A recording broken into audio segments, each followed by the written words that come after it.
See? Told you they'd be here. Xavier! Oh, and Shiori and Farina too! Hydro Archon above! If it isn't my darling camera operator and clapper loader! A very happy Fontinalia festival to you as well! I'm guessing you came back to celebrate with us? Yep, and help out too! Even though the last festival had some unexpected hiccups, making the film was still super fun. Since you're all here together like this, you must be planning on entering the competition, right? Of course! A celebration. Fontaine Fashion Week might be more my speed, but the film festival brings in a lot of orders and boosts brand recognition, so I wasn't going to miss out either. A few new awards have been added this year too. Best Director, Best Costume Design, and Best Camera Operation. Ooh, sounds like we've got work to do. Come on, tell us! What's Musketeer Pictures film gonna be about? Oh, about that. What's wrong, Xavier? What's with that look? Oh, man, you weren't scammed by some shady investor again, were you? No, even I'm not naive enough to fall for something like that again. Besides, thanks to the fine people here, Musketeer Pictures has more than enough funds to shoot without investors. And yet problems persist. Huh? What do you mean? Well, we were planning to replicate our past success and shoot a film based on a popular novel. But as we were holding auditions for the female lead earlier today, a striking young mademoiselle wandered in by accident. Her disposition was simply ethereal, the look in her eyes somewhat melancholic. Oh, I wish you could have been there. The awe I felt can scarcely be put to words. You had to be there, friend. No matter where she stood, it was as if her surroundings, even the air itself, turned into the perfect shot. Guess you found your lead actress, then? No, quite the opposite. My script is entirely unworthy of her. I fear it is. Nevertheless, I couldn't help but approach the mademoiselle to ask about her background and what brought her to Fontaine. What did she say? Sadly, she said her best friend was gone. After returning to her own homeland not too long ago, she decided to visit where her friend was from to remember them better. Oh, no wonder she looked sad. Yes, but that's when it struck me. Why not cast her as the lead in a film centered around her search for this old friend? Huh? You're gonna rewrite the whole script? But is there even enough time? Isn't the prep work super complicated? We might not finish. Think about the difficulties we faced with the two Musketeers. We had to start from scratch back then, too. I'd say we're ahead of the game this time. Guess so, but... Don't worry, Paimon. Shiori and I have evaluated the proposal, and we support Xavier's decision. I won't really need to start on the costumes until the cast is finalized, so it's not too much extra work for me. Oh, fair mademoiselles. How can I ever thank you? Finishing the script would be a start. You know, compared to a commercial popcorn flick, I do prefer the idea of shooting a more artistic film. One that leaves a profound and lingering impact in the hearts of the audience. I agree. True trendsetters are the people who dare to go against the grain. Wow! Leave it to Director Farina to have a vision. Honestly, though, the artistic passion of everyone at Musketeer Pictures is inspiring. Anyway, now that we've heard so much about this lead actress, Paimon's gotta know who it is!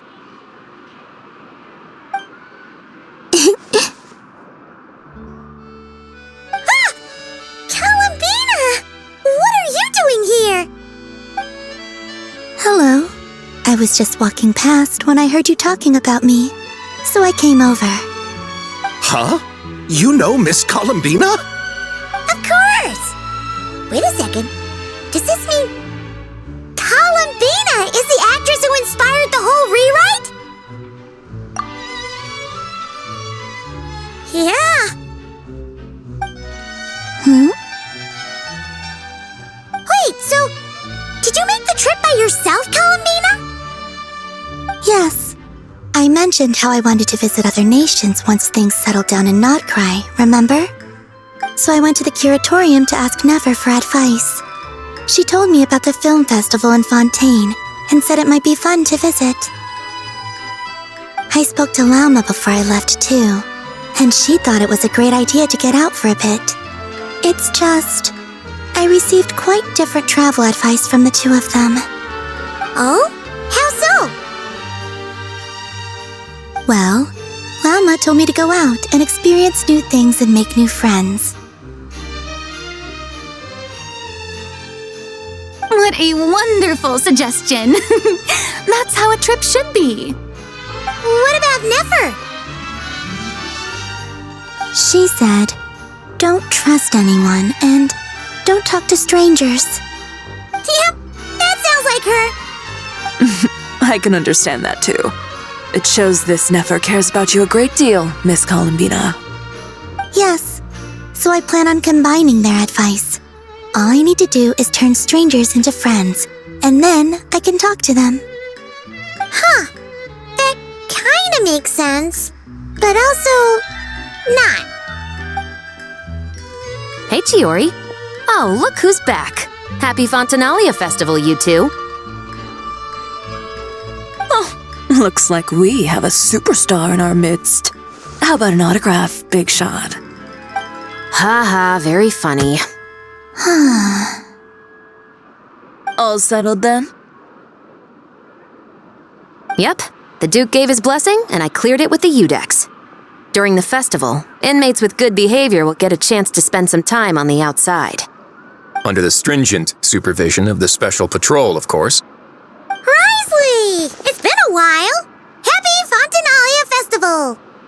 Does that mean Veronique and her brother will be at the festival? During a specific window of time, sure. Doesn't hurt to give the inmates something to look forward to. A little sun'll do them some good, I think. This is a friend from your travels, I'm guessing. Thought I heard something along those lines. Right! We should make some introductions, huh? Chevros, Risley, this is Columbina, a friend we met in Notcry. Welcome to Fontaine, Miss Columbina. I bet the weather's been quite an adjustment. Yeah.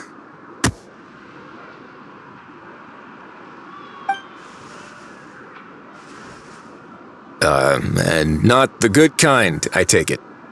No, I quite like it. It's a lot warmer than Notcry. Then what was the punch for? Oh, should I not have done that? The flowers that bloom here are so vibrant, and the people are so kind. I just wanted to become friends as fast as possible.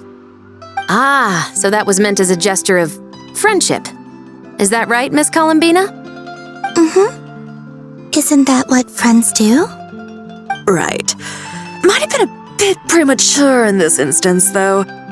Your friend here is quite the character.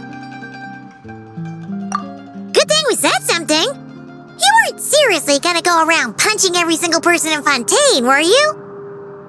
No, just the ones I wanted to be friends with. That's not... what Paimon's trying to say is maybe keep the punches to a minimum until after you're friends with someone. If you say so. You're quite the character, Miss Columbina. So, are we friends? Of course. Any friend of the Traveler is a friend of mine. Yeah. Oof.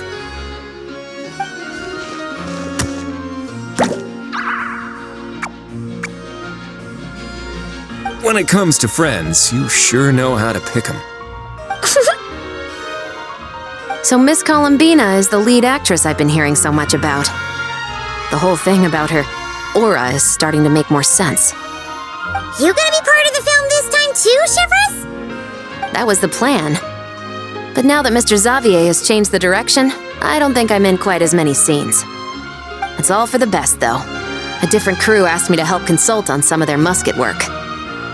Oh, sounds like our trusty musketeer is as popular as ever. I'm just going where I'm needed. I'm more than willing to help with whatever this production needs as well. Well, speaking of, would you happen to know if there are scenic locations around the court of Fontaine that other crews haven't booked? The festival's pretty popular this year, so there's not a lot left. You might just have to talk it over with the other productions and see if they'll let you squeeze in here and there. I see.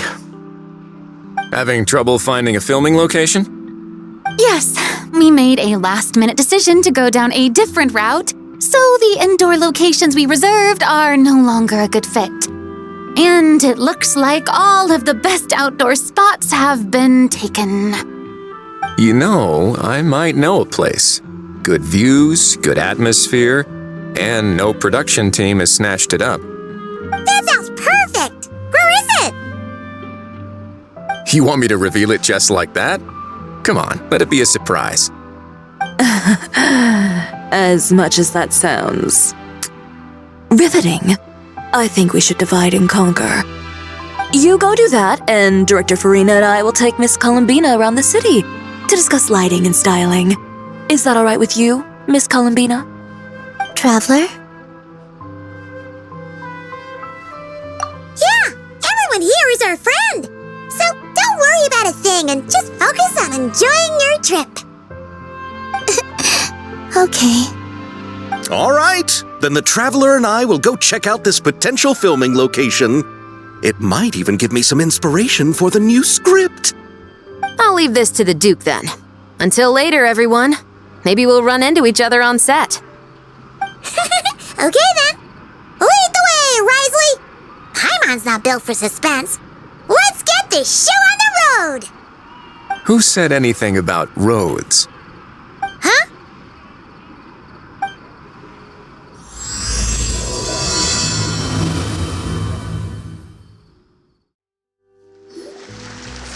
No way!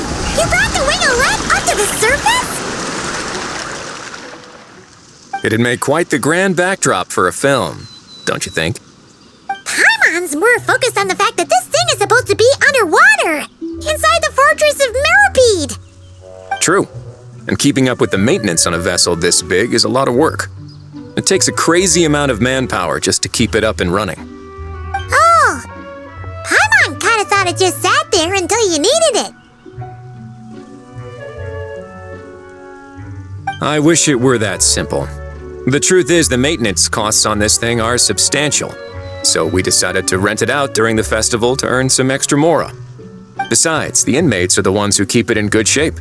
Seeing the fruits of their labor put to use is a good form of social rehabilitation for them. Huh, you've really thought this through. What you think, Xavier? Is this a good place to shoot? I've got it! Good messieurs and mesdemoiselles, I've got it! Gonna take that as a yes. The beginning is the hardest part, and the opening of this film has been eluding me, but now I know just how it should start. Glad to hear it. Thanks for bringing us here, Risley. Don't thank me just yet. This isn't quite a done deal. Huh? Not a done deal as in someone already rented it out? You said no other production teams had snatched it up. This person isn't affiliated with a production team. The rental fee was high enough to scare off plenty of other film crews, but she didn't blink. Made quite the generous offer, and didn't even attempt to haggle. Do you know what she plans to use it for? I'd like to at least have a rough idea before going in to negotiate.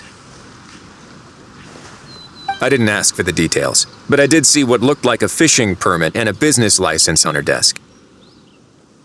My guess is she's planning on using it for some kind of restaurant or aquarium.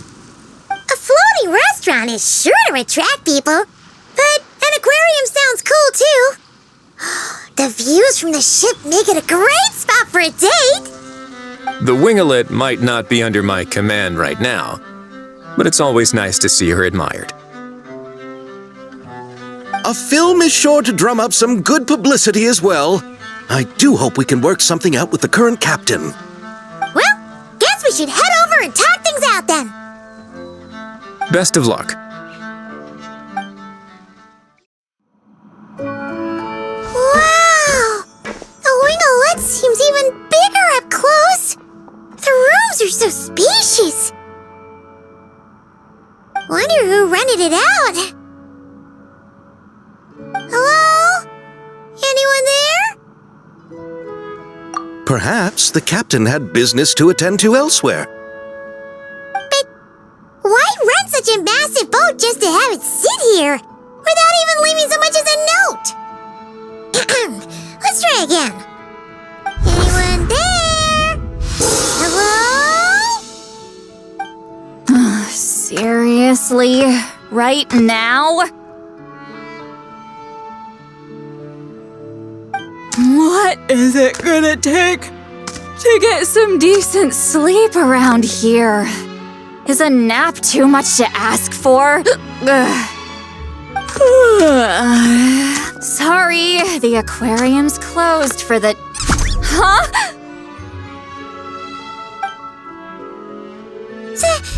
See Lolly? Traveler! Paimon! Hold on.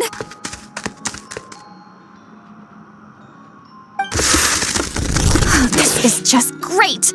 How am I gonna go out dressed like this? What happened to my regular clothes?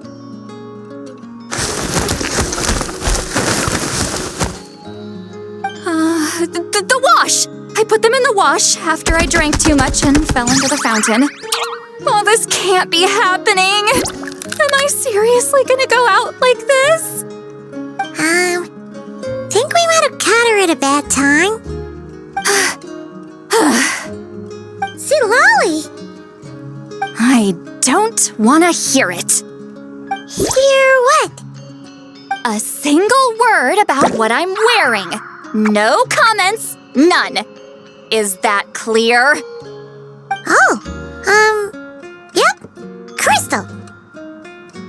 Huh? You think so? No, wait, I told you not to say anything! What was... Oh, his thoughts. I heard his thoughts. How could I forget about that?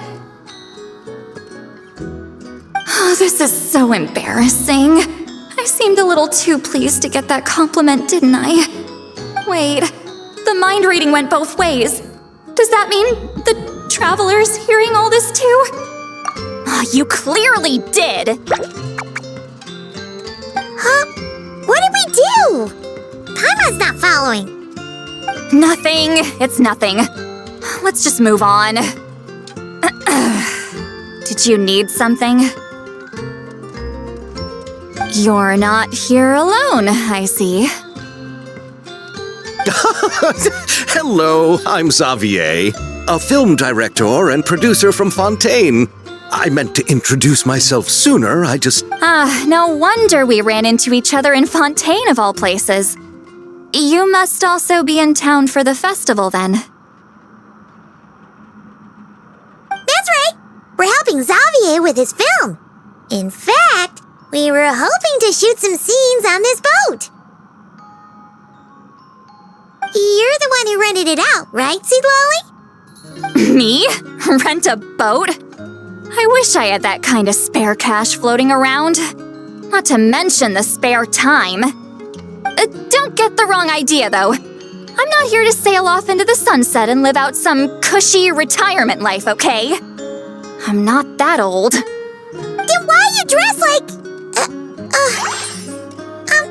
how did you end up staying aboard the Winglet? Well, I heard one of my favorite light novels was getting turned into a film, so I came to Fontaine to catch the premiere. Originally, I booked a room near the Opera Epiclese, but I'm quite particular about where I sleep these days. I think it's an age thing. And that bed? I just couldn't sleep in it. I tried to find a different hotel, but with the festival, everything was completely booked. Just as I was worried I'd have to sleep under a bridge or something, I happened to spot a help wanted sign on the side of the road. Oh, so you're here to take care of the boat? No, I was hired to man the front desk.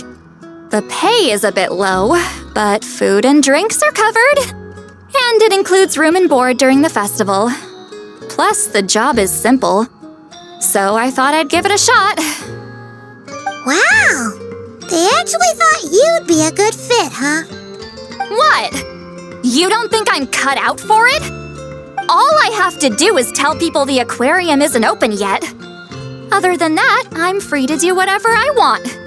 It's a pretty sweet gig. That's all? Yeah, I was also kinda shocked. But it's not a lie.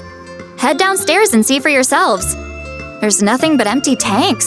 Not a marine animal in sight. Did your boss mention anything about being open to film crews using this space? Our production was hoping to film on the deck for a few scenes. No. That never came up. You could just ask her. Oh, she's around? What kind of person is she? We should know what we're heading into. She's nice enough, I suppose. Pretty reasonable, too. Even offered for me to move to a bigger cabin if I was too cramped. Back at the Masters of the Night Wind, I'm used to being the one giving orders. But working under her doesn't feel like being bossed around. She seems to respect what I think. Wow, she sounds like a great boss. She did tell me she'd rather not be disturbed, though. She's been working on an important project, so I'd keep it brief. Got it. Thanks for the heads up. All right, the captain's quarters are this way. I can take... Wait. But I'm wearing... whatever. I doubt she'll care. Just follow me.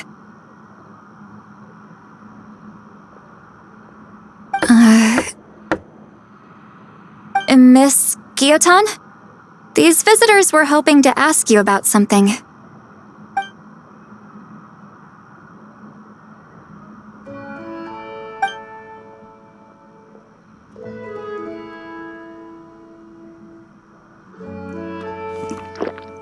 I thought I said to limit the interruptions. Just tell them the aquarium is still...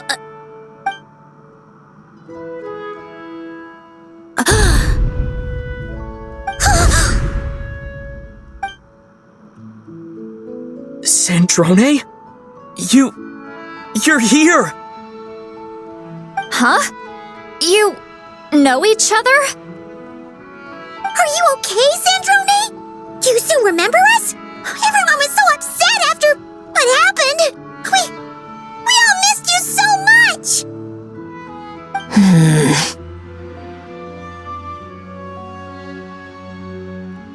Miss Lolly, why don't you escort this gentleman to the reception area for a cup of tea? I have something to discuss with these two in private. Ah, I see. Right this way, Mr. Xavier.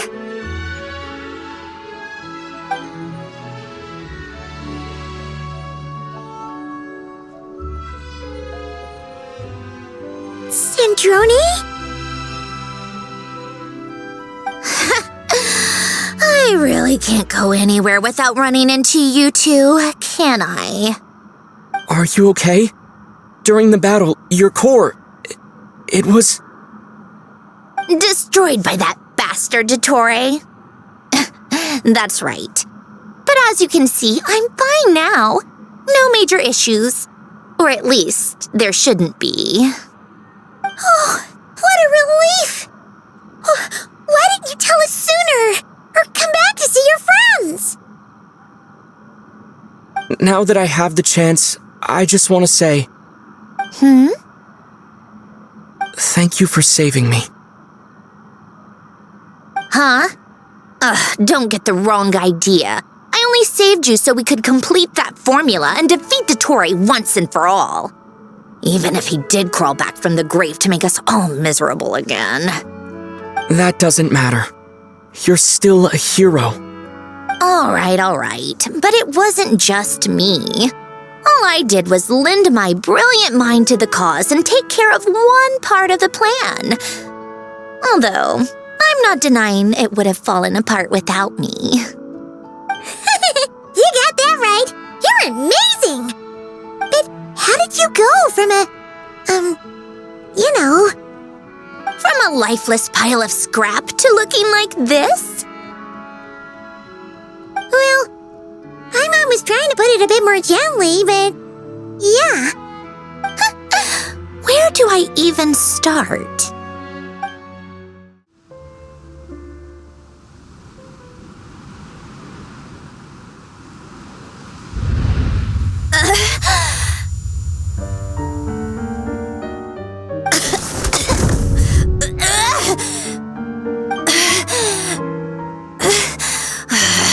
Curse it all!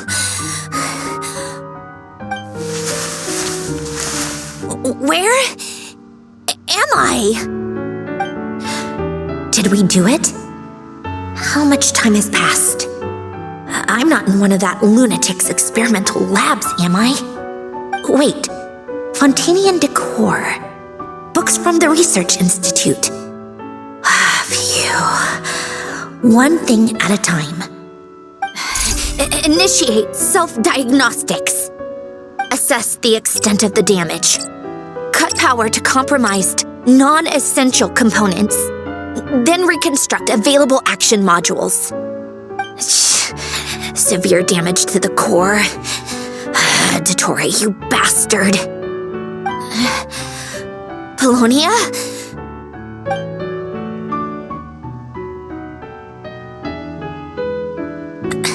Polonia, wake up! Activate!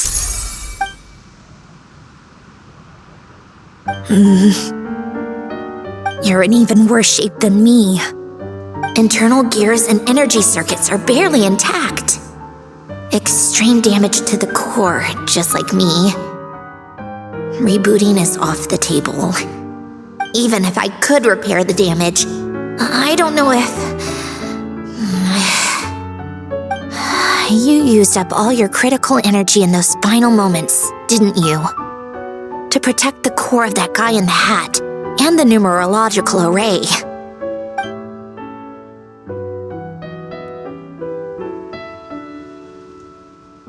Wait, the array. Yes! The prototype is still here. But can I even run it in this state?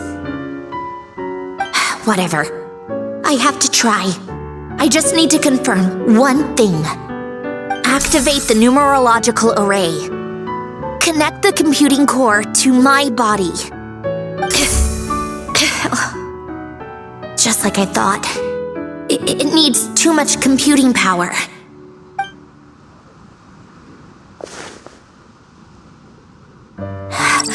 Cut off power supply to all functions except the thinking module. Please. I just need to ask one question. Initiate query regarding the 3 moon sisters. How many living moon goddesses are there in possession of the Trilunar Authority? 1. It worked. You did it, Columbina. You made it back. But how did I survive? The self-diagnostics showed damage severe enough to shut me down for good. What triggered the reboot? A built-in message? Only visible after a core reboot. The final gift. Lynn! Were you the one who gave me this second chance? But why now? What activated it? What is that? A vision? Wait, no. It's a stellar linchpin? A stellar linchpin? What's that? You can think of it as a rare kind of vision. As for what causes one to manifest, well, that's still unknown. But in Snezhnaya, or in Afatui's research at least, it's believed to have some connection to the third descender. The third descender? We knew his remains were used to create the Gnosis, but this is the first we're hearing about a stellar linchpin. You knew about the remains? Right, of course. Look who I'm talking to. Yes, the heavenly principles used the remains of the third descender to create the 7 Gnosis as a means to consolidate the Archon system. Visions result from that same system, so extrapolating from there, it's clear that the manifestation of a vision is also, to some extent, related to the third descender. Still following? For those that wield them, visions serve as a means to channel elemental power. The same is true of stellar linchpins. The difference is that, when wielding elemental energy, stellar linchpin users often exhibit a unique kind of power that seems to come from beyond to that. It's believed that, when a stellar linchpin manifests, impurities from the remains of the third descender get fixed in place. Hence, the name. That's also believed to be the source of the strange power I just mentioned. We've heard that visions can appear when someone has a really strong wish or desire. Stellar linchpins sound kind of similar, so does that mean... Huh? Oh, don't look at me like that. I've never had any grand wishes or aspirations. Just a list of things that drive me up the wall. So if you're asking why this thing appeared, I have no clue. All I know is that without it, the gift Alen left me, this built-in second chance, never would have triggered. The damage to my core was too severe.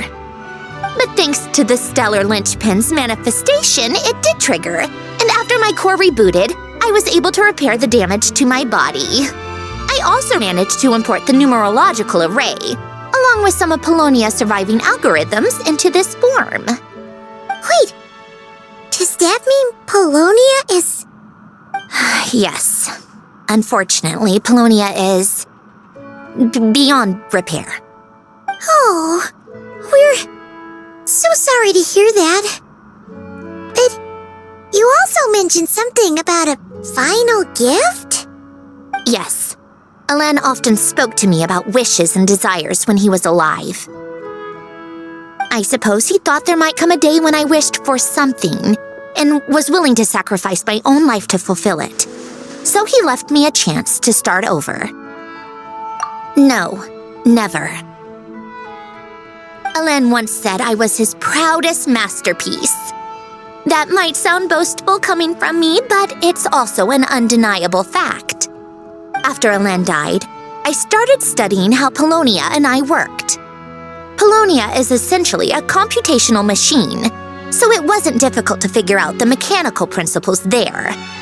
But when it came to my own structure, that's when Alen, the Lord Artificer's true greatness, struck me once again. I attempted to imitate it when I created Catherine, but in the end, she turned out to be nothing more than a superficial replica. What? But his creation skill, Catherine, is super impressive. We were shocked when we first found out she was a puppet. No, she's nothing compared to what Alen was able to create. Some of the mechanical principles of my own core are still a complete mystery to me. Keeping that gift hidden wasn't even a challenge for him. Just a shame I had to waste it on fighting Dottore. I just couldn't stand the thought of him coming out on top. If you put it that way, the world owes me a whole lot then, doesn't it? Wait, but all this still doesn't explain what you're doing here. Risley said you rented the ship and even had some kind of fishing permit? That's because I'm trying to go back to the place Alen and I lived when he was alive. My former home, I suppose you could say. The second chance wasn't the only part of the gift. According to the message, Alain left me a few other things that are stored in the house we shared together. I'm hoping that whatever he left me can help fix certain anomalies in my rebooted core, and help me understand why I received a stellar linchpin in the first place. Okay, so go back then. What does that have to do with fishing? And to think I'm talking to the saviors of Fontaine. Did you forget that the water levels have been rising for centuries? I can't just go back to the place I used to live because now it's underwater. Oh, right. With the rising water levels and changes in terrain, it's not just a matter of finding where it is, but also clearing away any sediment or debris. But Fontaine law prohibits unauthorized individuals and organizations from excavating underwater ruins. A Melazine caught me the minute I even made an attempt. Why not apply for authorization then? And face the endless slog of Fontainian bureaucracy. No thanks. Besides, I'm a Fatui harbinger. The diplomatic implications alone would be enough to give the gestionnaires at the Palais Mermonia a headache. A fishing permit, on the other hand, isn't difficult to obtain at all. Minimal paperwork required, and under the name Guillotin, the application was a cinch. So you're exploiting a legal loophole? Am I? That underwater home belongs to me. If I happen to chance upon it while doing some fishing, what's the issue with that? Of course, I do have to catch some fish to put in the aquarium, just in case the gestionnaires come to check up on things. That's also the reason I hired someone to man the front desk. Huh? But isn't that kind of a waste? He went to all the trouble of getting a business license and rented out this giant ship, just for show? If you want to run an aquarium that bad, be my guest. Use the facilities however you want. I'm certainly not going to stop you. All I want is to go back home and see what other gifts Alain wanted me to inherit. Hold on. Enough about me. What are you two even doing here?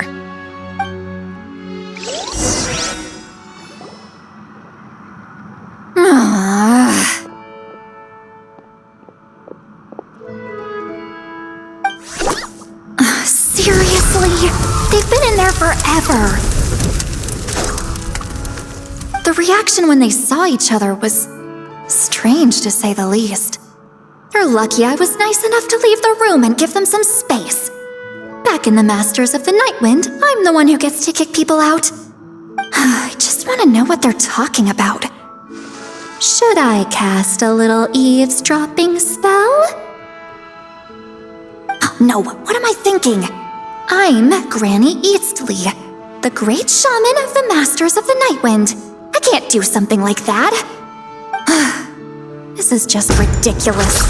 Making me wait out here for so long? Where's their respect for their elders? Ah, here they are. Were you back there arguing or something? What took you so long? The two of you are already acquainted with Miss Guillotin, then? Yep. But don't worry, we got everything sorted. Sandrone agreed to let us shoot on the ship, but it has to be when she's not here. When she's not here? That's right. You'll excuse me if I didn't exactly ask for this little reunion. I wasn't planning on seeing anyone. Like I said, my core is severely damaged. Even with the gift, there are anomalies that are making things unstable. I don't even know if I can continue to function without issues. So the priority is to fix these anomalies and get answers to my own questions. Then, I can see the people that need seeing. Anyway, just let Sandrone know when you plan to film Xavier, and she'll, steer clear. I do hope I'm not causing Miss Guillotin too much trouble. No! She just wants to keep a low profile for her own, complicated reasons. She doesn't want anyone else to know she's here. Understood. I'll be sure to keep that in mind. Oh, and see Lale? Huh?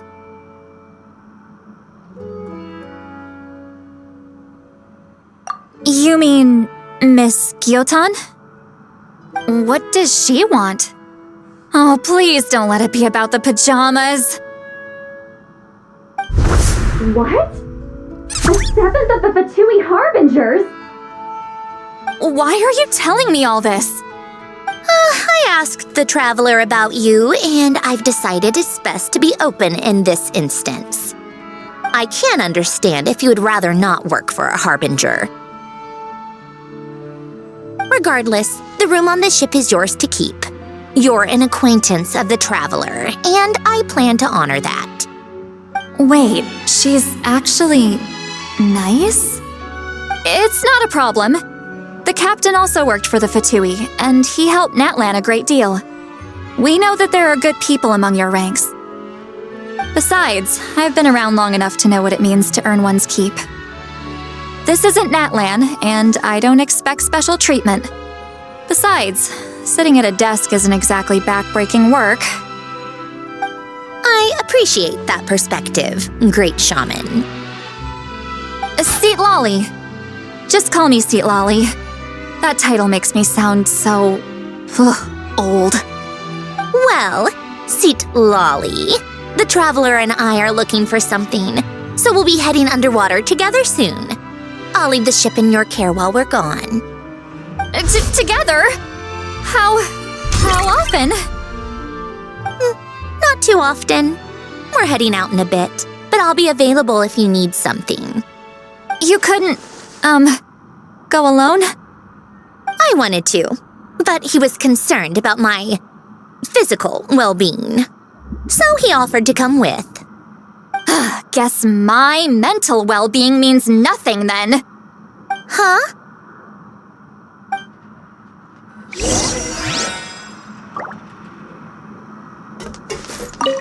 Just be quick about the whole thing, okay? Miss Guillotin is so generous. We talked it over and she agreed to let our crew come over and do some test shots while you two are out.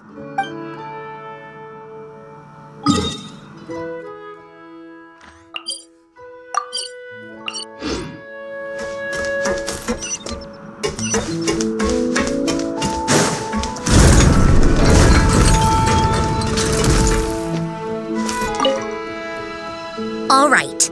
Our first stop is the Beryl region. After Alain left the Fontaine Research Institute, he lived in seclusion somewhere around there.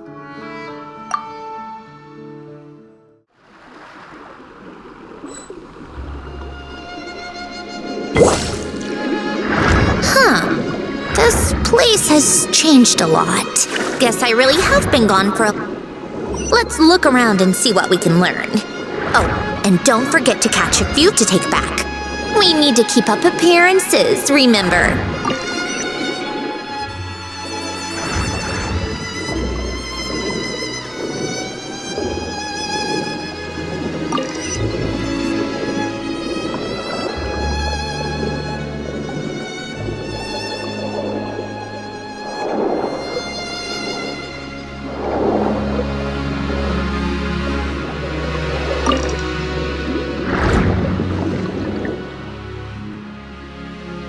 Poisson isn't too far from here, right? It's all a bit nostalgic, I guess. Back when I lived here, all this was still above water. All right, I have a general understanding of the terrain changes and sediment accumulation. We can stop here for now.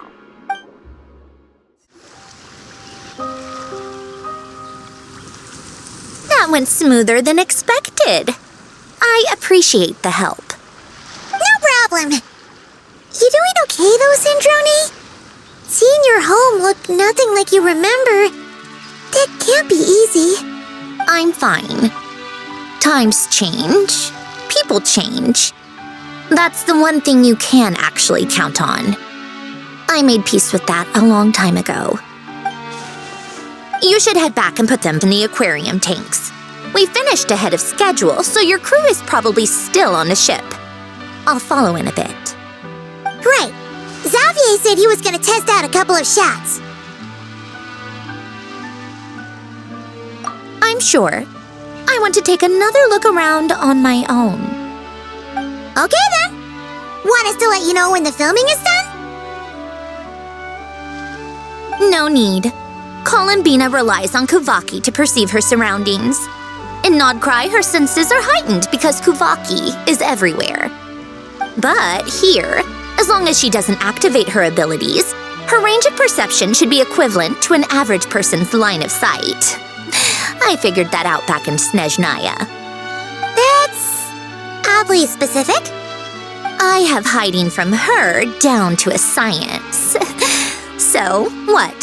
Things might be a bit different now that she's merged with the Moon Sisters, but I doubt there's been a drastic change. The point is, you two can head back. Don't worry about me. Okay, if you say so. Come find us on the ship if you need anything.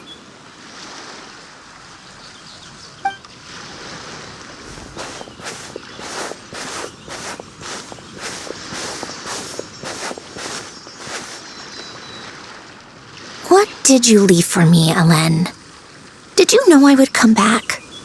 Or did you make it so I would have to?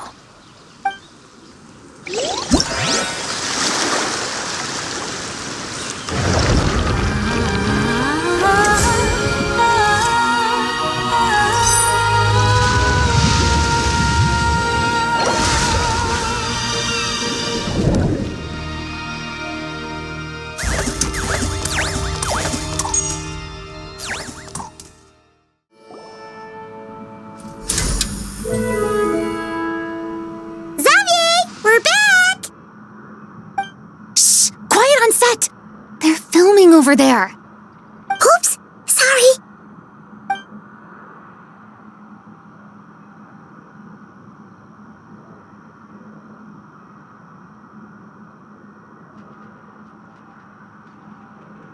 What's your take, Detective? Bullet wound to the chest. Gunpowder residue on the clothes. The victim must have been shot at close range. You think it was someone they knew? Yes. It's possible the suspect arranged for them to meet at this very spot. A reasonable deduction. But you're overlooking a crucial clue. What?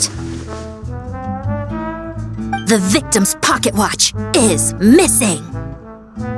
And cut! I think we got it! Good work, everyone!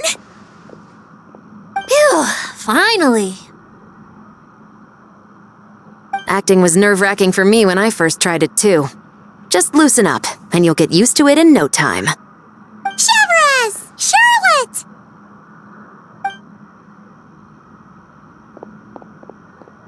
Oh, hello there, you two. You're filming here too? Oh, so Charlotte's crew must have been the one that asked you to help out, huh, Chevres? Yep. They heard about a potential filming location and wanted to come check it out. But when we got here, your crew had already beaten us to it. Luckily, Xavier and our director, Lapine Pauline, go way back. In the end, we agreed to just share each other's filming locations. Considering all the last-minute changes, that's just what Musketeer Pictures needed. For sure! Based off the scene just now, you must be the star of the film, Charlotte! You bet! This detective costume really suits me, don't you think? Oh, for sure. You're already right at home lurking in the shadows taking pictures of this and that. Add a notepad and you're practically method. Thanks, Miss Chiori. I appreciate the compliment. That didn't sound much like a compliment to Paimon. So this is a film set? It looks like a very happy place. This must all be quite new to you, Miss Columbina. Yes. I watched a few films with a friend once, but she thought there was no point if I wouldn't open my eyes, so she stopped inviting me. Looks like I missed out on a lot. True, but being an actor seems like a tough job. Huh? Most people would swap lives with an actor in a heartbeat. The lifestyle is so glamorous, and the pay is more than generous. But they have to act out lives that aren't their own, with the whole world watching on in judgment. If they don't do it justice, it must feel like they're letting people down. That's exactly how it feels. This young lady has quite the unique perspective. Well, that's true. But these actors are here because they want to be and they think it's fun. Most of them, at least. Not to mention, the film we're shooting is based entirely on you, Miss Columbina. You just need to be true to yourself. I don't have to pretend to be someone I'm not? Not at all. Authenticity is what we're after. For example, this first scene opens with you on the boat, sailing to your friend's homeland. You just need to think about that moment in the story and picture how you would feel. Oh, okay. We're all here? Wonderful! Let's head to the deck and get shooting. Oh, and this is for you, dear Paimon, your clapperboard. Whoa! Is this the same one Paimon used for the Two Musketeers? The very same. I saved it just for you. Thanks, Xavier! Feels like being reunited with an old friend. Of course! That said, I have a different job in mind for you this time, traveler. Our film is focusing on a single protagonist, so conveying the subtle changes in her state of mind is of the utmost importance.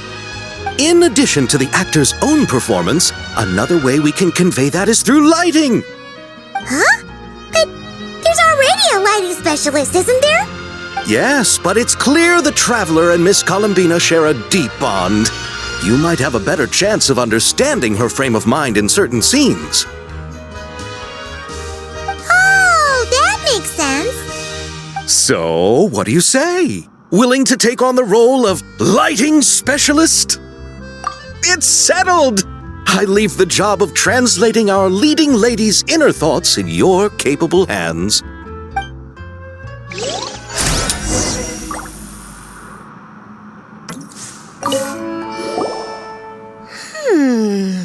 Seeing all the sets in place, things are looking even better than I Hi, Lupine Pauline! Hey, you're back! The timing couldn't be more perfect! And you're a director this time! It's all thanks to my apprentice, Nanette! She's the one who told me to read Great Detective Herlock in the first... What about your savings, though? Yep, I went all in. Oh, relax. I know exactly what our film needs, so be sure to check it out. Sounds like it. But we've got some filming...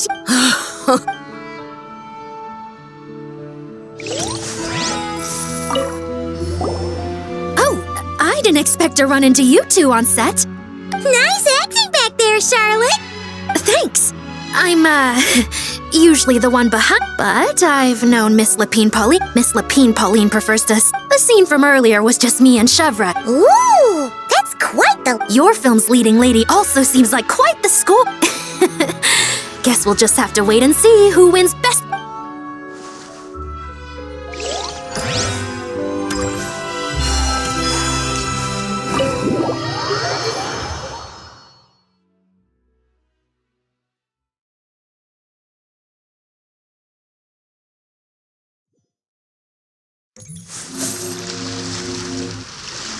All right, without any further ado, it's time for production on our film, A Homecoming, to officially begin! Turning it over to you once again, Director Farina. All right. Positions, everyone. Camera operator, clapper loader, get set up. Let me know when lighting is good to go.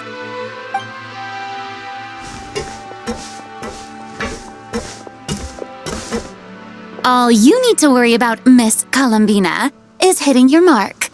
Other than that, just focus on immersing yourself in the emotions of the moment. Okay. Good. Lighting, are we ready?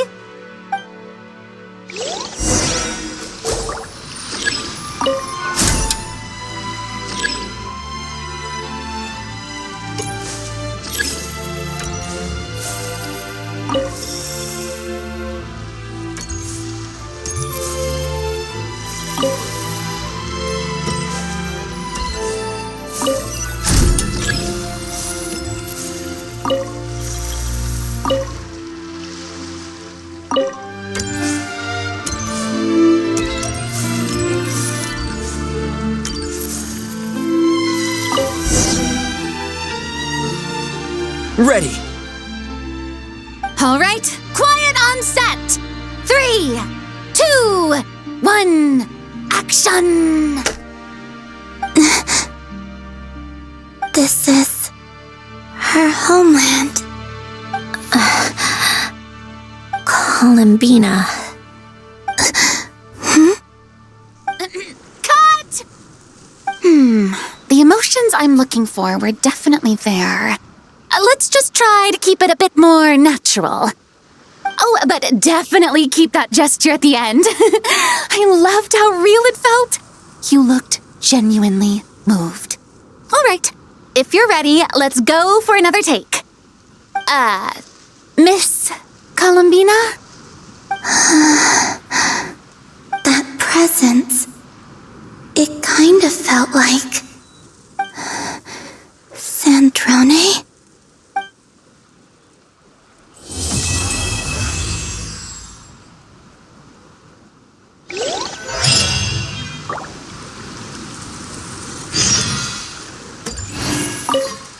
Terrific performance, Miss Columbina. Truly excellent work. Thank you, Director Farina. You really don't mind me not taking off my eye mask? Not at all. Xavier and I already talked it over. The character is based on you, so there's no need to change what you're accustomed to doing. Besides, the mask could become one of the defining traits of our film's leading lady. Just like you suggested, we'll leave the reveal to the more important moments.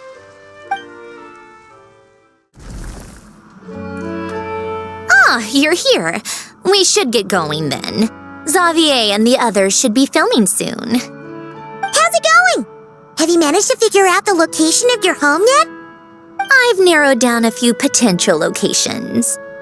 We just need to take a sample from each one. Once the equipment analyzes them, we should know the exact location and where to find the entrance. Great!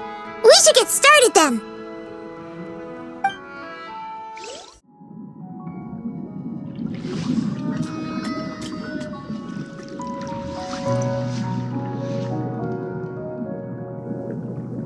All right, let's get a move on. That should do it. Let's head back. The filming should be just about done. We made good time. We might even know the location by the end of the day. You sound pretty happy about that. Do I? I suppose I've just had enough of these anomalies I've been dealing with. The sooner I can fix them, the better. Anyway, enough chit-chat. We have work to do. Oh, but let's head in through the side door. I don't want to run into the crew on the deck.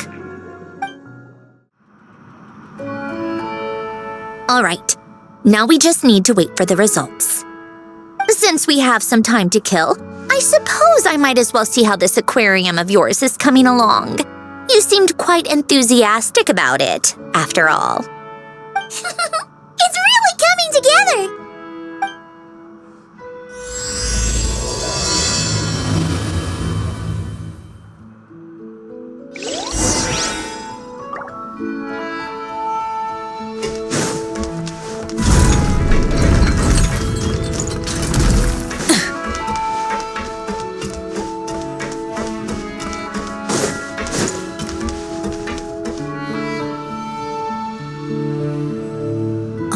Oh, kind of impressive, actually. These must be the ones we caught the first time we went underwater. Like it? It's fine, I guess. Nothing special. Come on! It sounded like you really liked it just now! You're that proud of it? Is this a sense of accomplishment or something? Well, yeah. And it's pretty. You know it's gonna be gone soon, though, right? What do you mean? After the festival, this ship will be returned to the fortress of Meropide, and this aquarium will be no more. So? So, no matter how much work you put into this place, once the festival is over, it's all just going to disappear. But not making the most of it when we have the chance is an even bigger waste! But if you know it's all going to be gone one day, why even bother? Well, because... Because you still get to keep the things you gain along the way. And those are things that can never be replaced.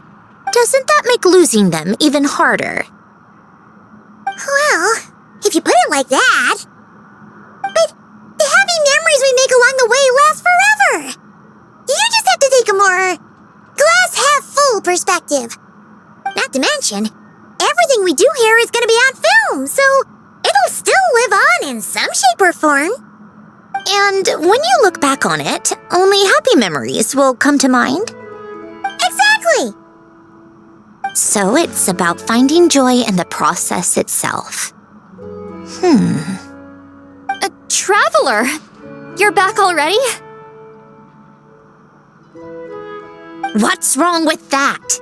You say that like it's terrible news or something. How did you get here? I didn't see you on the deck. Oh, never mind. We need to help Miss Guillotin hide ASAP. The crew is heading over here to shoot any second. What? They should be done by now. There was a mishap earlier that cost them some time. I was waiting on deck so I could warn you the minute you showed up. Anyway, you should head back to the captain's cabin right away. They're gonna be here any minute now. Finally! That's a wrap for the scenes on the deck. Wouldn't have taken half as long if the wind hadn't snapped our equipment in two. Uh-oh! Too late! Change of plans then. You'll just have to hide. Hide? And where exactly am I supposed to do that? Oh! There's a box over there! You can get in that! Huh? You expect me to...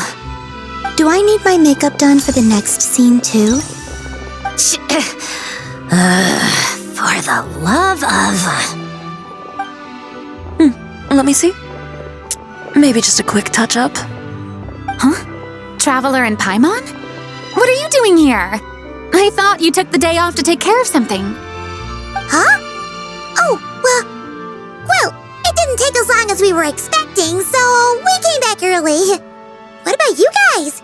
You're still not done shooting for the day? No, we ran into an issue that, set us back. It meant Miss Charlotte's crew wasn't able to wrap either. We both still have scenes to shoot in this aquarium. Oh, that's not ideal. For several reasons. Let us help then. The sooner we wrap, the sooner everyone can get some rest. All right. Thanks, you two. Miss Charlotte's crew can go first then. If I'm not mistaken, you still have a night shoot later. Thanks, Director Farina! Of course. Fellow artists should help each other out where we can. Agreed. Well then, camera, lights, get set up. Actors, give your lines a quick once-over. Let's...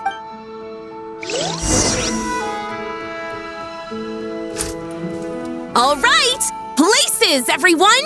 And 3, 2, 1, action! So, the story ends like this. But when Duke Saint Germanus departed, he clearly said that everything was beyond redemption. Huh? That sounds familiar. Wait, it's from that novel I came across while researching the numerological array. He's only a genius when it comes to mechanics, and everything else, he's just an ordinary person. Huh? What was that noise?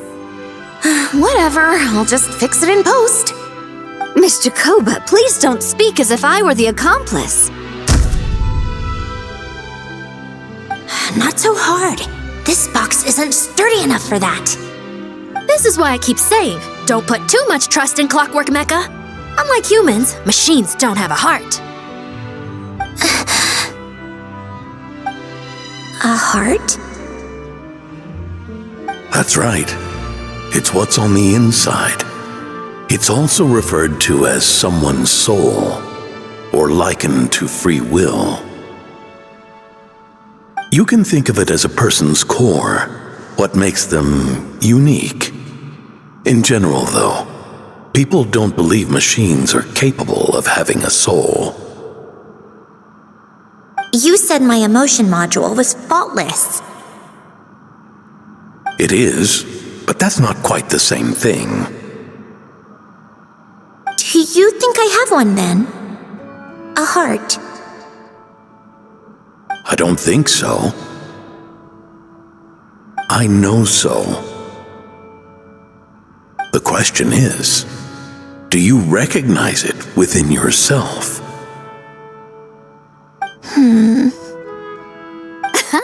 That's where you're wrong. I can't believe this. Forcing me to hide in a box and listen to this drivel. Me. In the end, clocks tick through tranquil years. Fish swim in crystalline springs. No matter how grand a dream is, it will fade away like this. Forlorn, wordless, silent. And cut. That was a long one. What did you think? If she makes them do another take, I'm going to flip a lid. And not just the one to this box. Oh, there were some weird audio things going on, but acting-wise, it was great. It's a keeper. Perfect. That means I can get out of this box. It's our turn. Camera operator, set up for the next scene.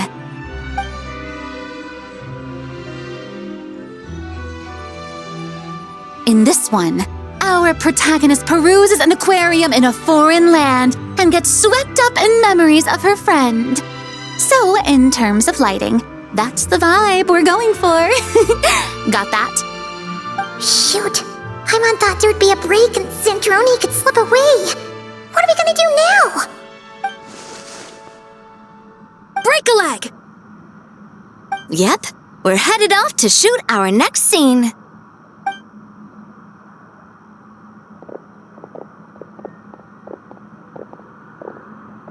All right, quiet on set. We're about to start rolling. Ready, Miss Columbina? Miss Columbina? I think she would like this. Quick, we should roll on this. It doesn't forage with the others, or prey upon its smaller kin. Instead, it remains where it is, cradled in the coral's quiet beauty, as though the raging cyclones above are of no consequence. And yet, she still stood before the cyclone in the end. So I think that story has it wrong. She is no different than us.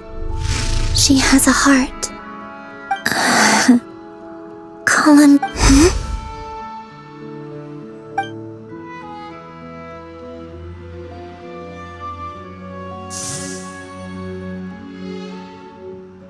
Uh-oh, is she onto us?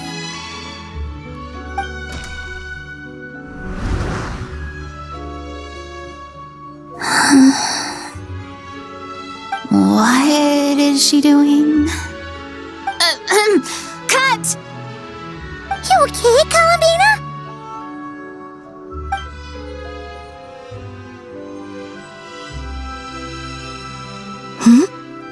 Oh, yes. I just thought... Why don't we take a short break? It's been a long day of shooting so far. That last take was beautifully organic, though. We can use it as is. No need to go again. Thanks, Director Farina. But I'm fine to continue. You're sure? In that case, let's shoot some quick B-roll. Then we can move to our next outdoor scene.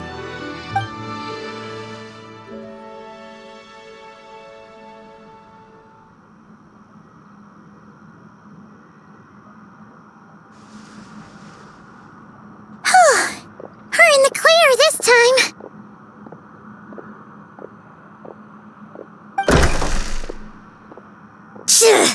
Ugh! Absolutely suffocating. You okay, Sandrone? Right as rain. Come on, let's go check the test results. It's time for me to go home. All right, it should be around here. Give me some space. I'll activate the water insulating mechanism.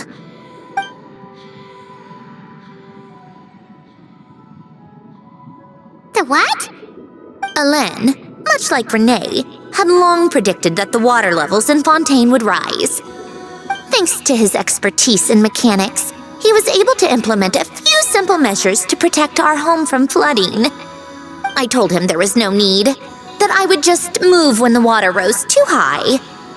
But it would seem he knew a day like this would come.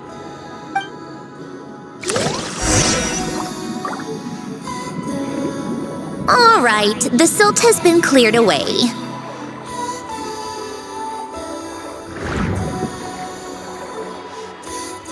Go activate the mechanism for the first sluice gate.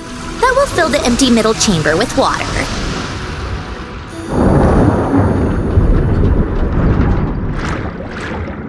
All right, now turn on the drainage mechanism in front of the second sluice gate, and this chamber will become empty once again.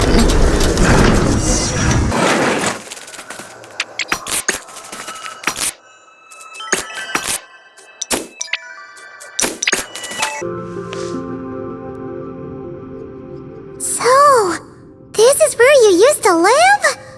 It's beautiful! There's even a garden! Back when I lived here, it was my job to tend to the potted plants and flower beds. Still growing strong even after all this time. Who would have thought? If the weather was nice, I would take Alain out in his wheelchair and we would go for a walk. Before long, we started bringing Polonia along too. Come to think of it, I was the only one who could get around easily back then. Polonia always got stuck at some point, and it was up to me to launch a rescue mission. Happy. I suppose they were.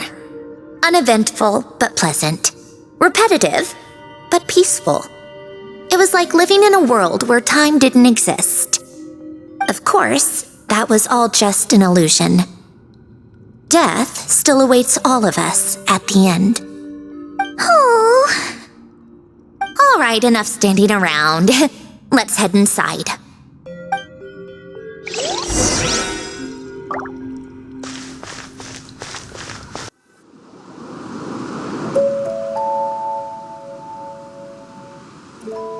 Yep, this place is exactly how I left it. Nothing has changed. What is it? Huh? How did you get... Oh, Arlecchino gave it to you, didn't she?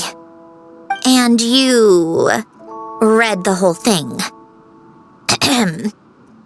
Just so you know, a lot of that was written a long time ago. At that very desk, to be exact. Anyway, since you've already read it, you should just hold on to it. I can always start a new one. Well, feel free to look around. I'm going to start looking for the gift Alain mentioned. Oh, but be careful with the stuff around here. I'm not saying you can't touch anything, Just try not to choke on the dust. Polonia.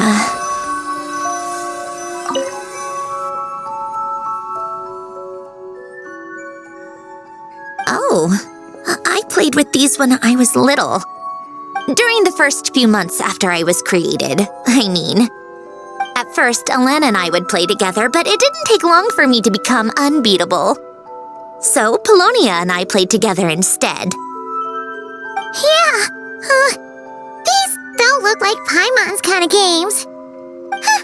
Logic and math puzzles? Those happen to be my specialty. It's been so long. What do you say? Should we play a few rounds? Let's go with this one. The gears on the left are stacked from largest to smallest. The goal is to move them to the other side in the fewest number of moves. Just remember, you can't stack a bigger gear on top of a smaller one.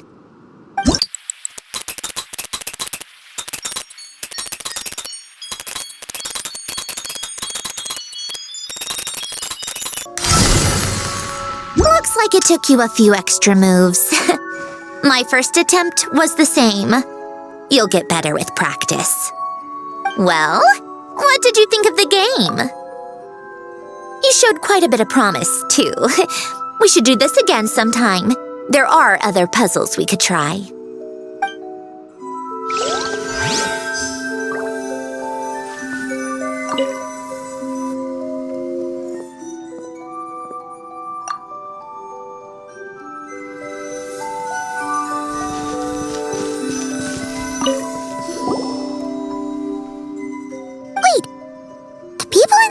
Look kind of familiar. Oh, this was taken when Alen and Renee were both still at the Fontaine Research Institute. Before their falling out.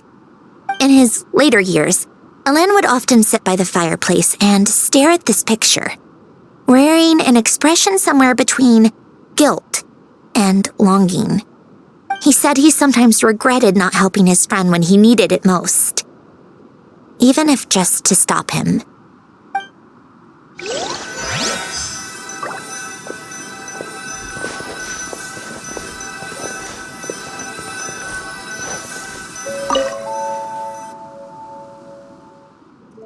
Oh, these are some of Alen's drafts from his later years.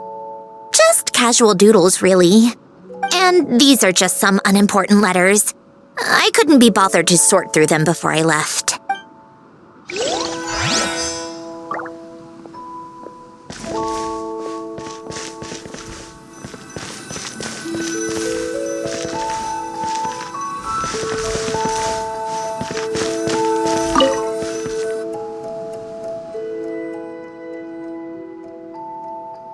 This was Alen's workbench. Later on, of course, it became mine. It's where both Polonia and I were brought to life. Before Alen was bedbound, this is where he would teach me about mechanics. I would sit and listen, chiming in with questions here and there. Later on, when he got too sick, I took over and would work on Polonia here.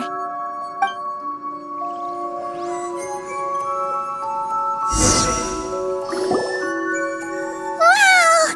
This house is filled with so many memories! It's so cozy and charming! You should have seen it at its prime, when people actually lived here. A lit fireplace, a steaming cup of coffee. That's the real deal. You know, we also used to have a mechanical piano that Alen built. Oh, how chic! Alen never played it much.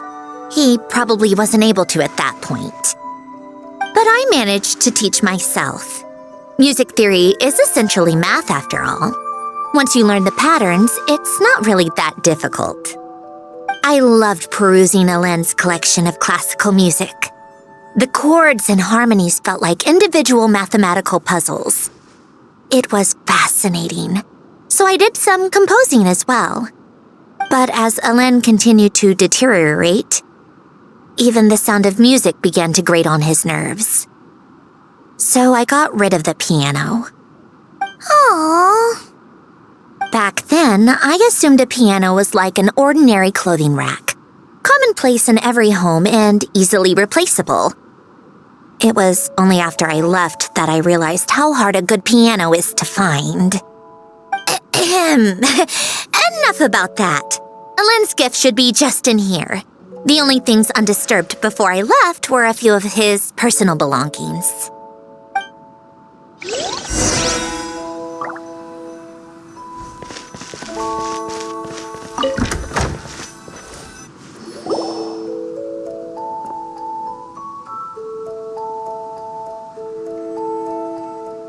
Wait, there's a hidden compartment at the back of this box.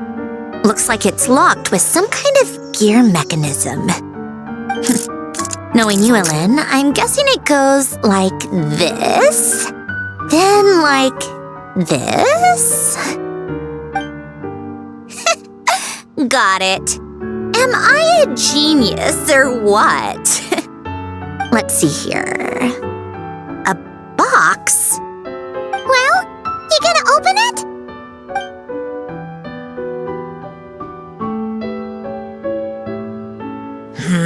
It's heavier than I was expecting.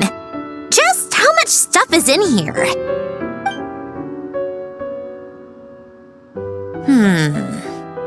A letter? And a bunch of junk underneath it. None of it seems that important. Wait a second. This should be it. A cube? It's a multi-dimensional algorithmic core. Alen would use it to store information. Only Polonia and I have access. All right, I'll start looking into the core and the letter. Feel free to go through the rest of this stuff and see if there's anything useful.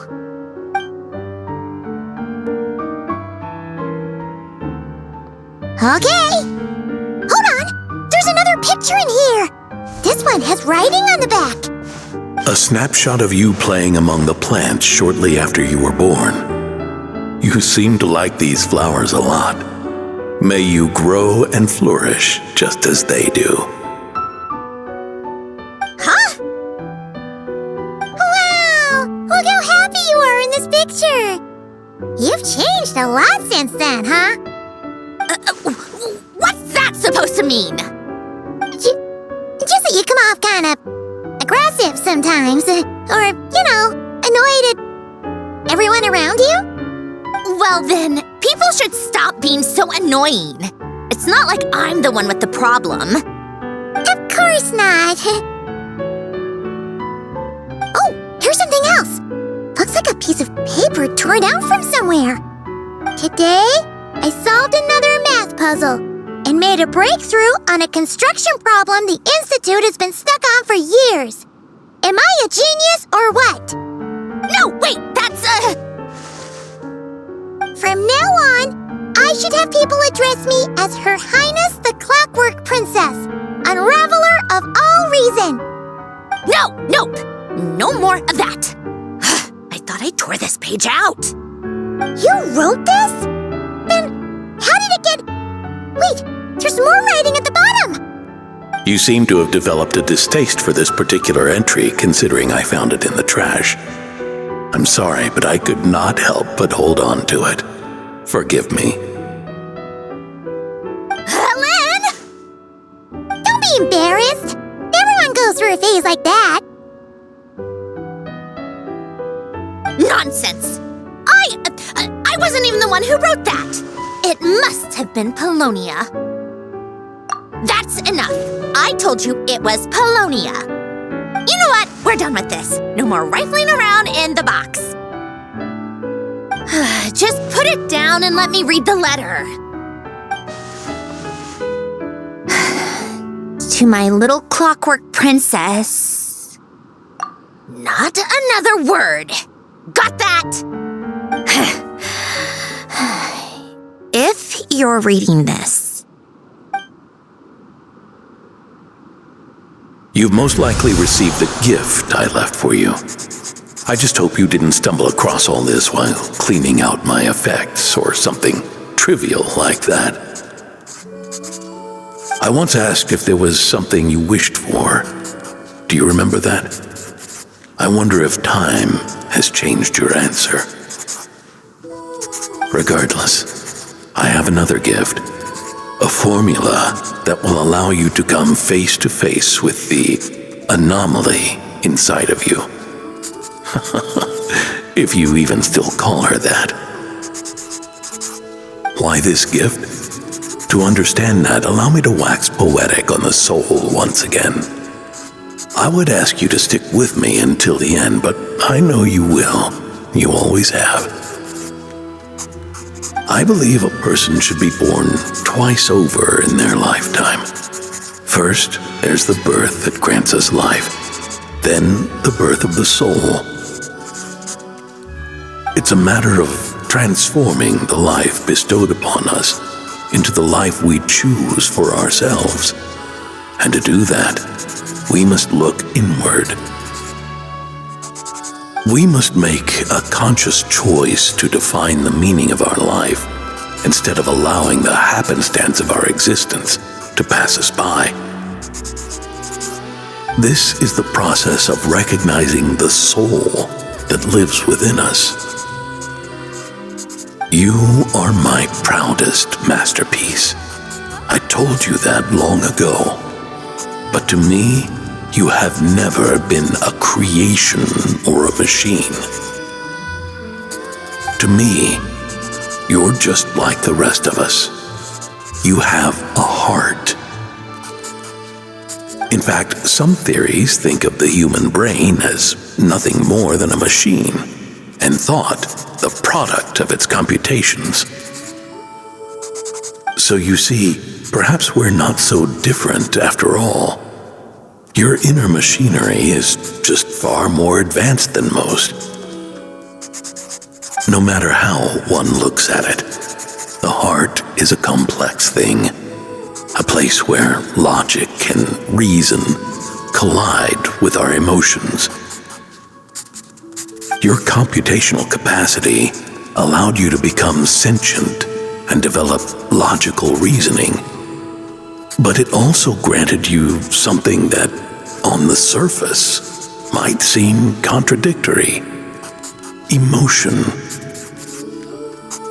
Emotions and logic often clash with each other, and those instances of discord can accumulate over time. That is the source of what you refer to as the anomalies within you. As you told me once, you've always known what you don't want, yet you've never wished for anything in particular. Similar to how a blind person can feel when a part of their body is in pain without being able to fully visualize its form, such is your relationship with your soul. So, what I leave you now is this: a formula that will allow you to see the shape of your soul. For if you want to protect your heart, you must first be able to recognize it within yourself. Of course. Whether you use it is entirely up to you. You are, and always have been, free to do as you wish. Regardless, whether by my formula or some other means, I trust you will know your heart one day. You always were a fast learner, and the smartest person I've ever known. Ellen. Oh. I'm fine. I've already figured out how this formula works. Let's get out of here and then we can use it. You made up your mind already? You're gonna do it? Why wouldn't I? Resolving the anomalies within my core is the reason I came here in the first place. No, I can do this on my own. But, do you want to watch? What do you mean? I already know what anomaly I need to resolve. Like Alen said, she's an amalgamation of all the times my logic algorithms have clashed with my emotions. And by resolve, you mean that literally, or...? Yes. But if you, let us in like that, wouldn't that mean letting us see a bunch of your, inner thoughts and secrets? If what Alen said is true, then I'm about to be... born anew, or whatever. This is your chance to be lucky enough to witness it. Besides, you already read my whole diary. When it comes to keeping my innermost thoughts to myself, well, I think that ship has sailed. You're really sure about this? How many times do I have to say it? I finally let you in as, friends, and you want to question it. I'm not gonna offer a second time. Enough with the mushy stuff. Just follow me.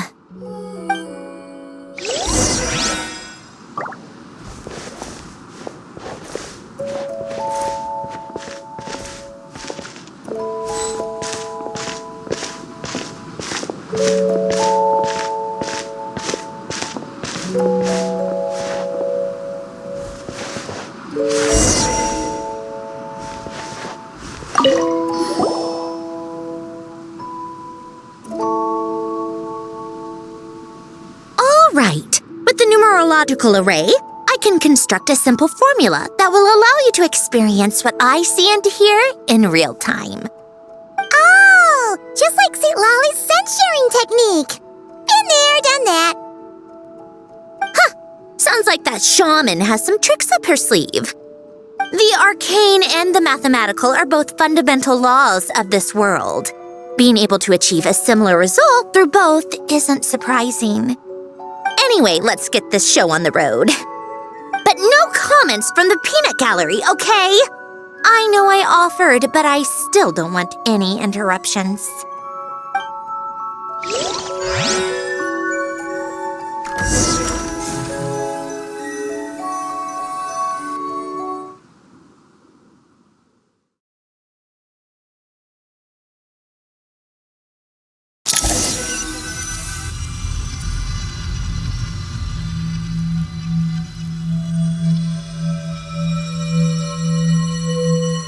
Is this my heart? No, it's probably just the result of Alen's formula. A space dedicated to resolving anomalies. Huh. But it looks like the walls are all... mirrors? You made it. About time. Is that me? From the past? You just spoke of anomalies. Well, here I am. What happens when emotion contradicts reason? Shall we sit down and talk?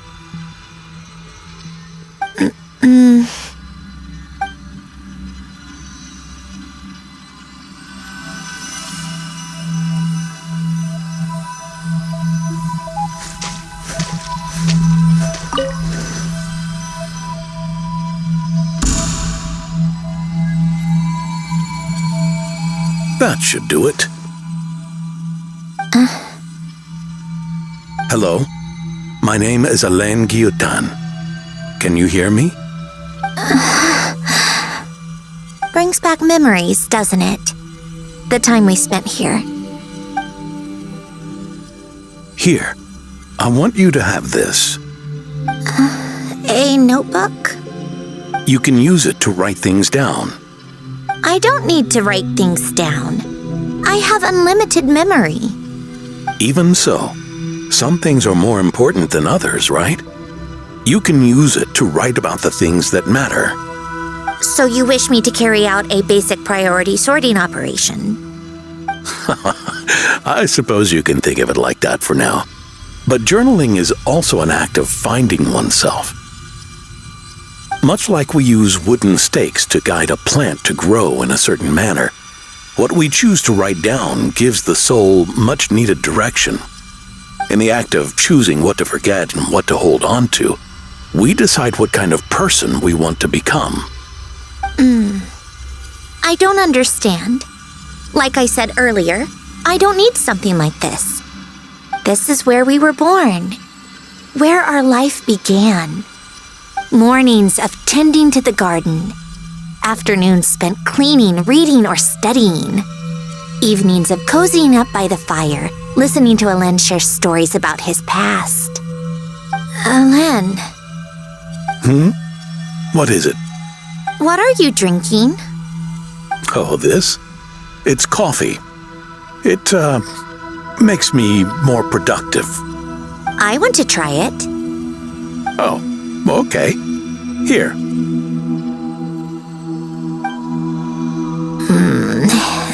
Bitter. Speaking of, why did you design me with senses? Taste, smell, touch. Well, I'm not quite sure. It just felt like the right thing to do.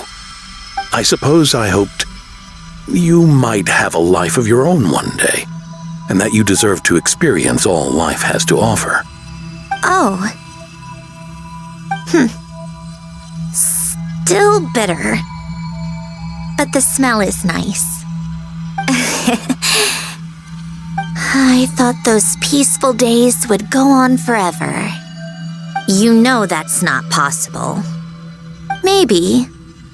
But how was I supposed to know the end was just around the corner? That was just bad luck. Was it? Well, it certainly became a pattern, now didn't it?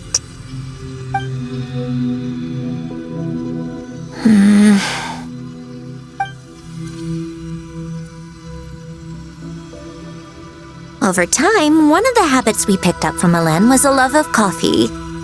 We even took to hosting tea parties. A machine acting like a human. Kind of laughable, right? I suppose that's just what I'm used to. Yeah, that's just what we're used to. Hey, this place isn't half bad. Great spot for a party. More and more people seem to be showing up to my tea parties uninvited. Anyone care to explain? Can you blame me? I saw Columbina leading Capitano somewhere, and I had to see what that was about. I had simply asked Columbina where I might find Arlecchino. I have business to discuss with her, and Columbina suggested looking here. Tartaglia and I were unaware that this was a private gathering. Apologies for the intrusion. It won't be for long. Whatever. Just add it to the list of annoying things that have happened today. What's one more? Since you're here, you might as well stay for a cup of tea. See? Told you she wouldn't mind. Much obliged, Sandrone. Well, look who we have here. Good thing I brought extra desserts. This has turned into quite the occasion. Capitano, I was just about to go find you. Pardon the intrusion. Rest assured, I won't sully your gathering with talk of work. We can have our discussion later.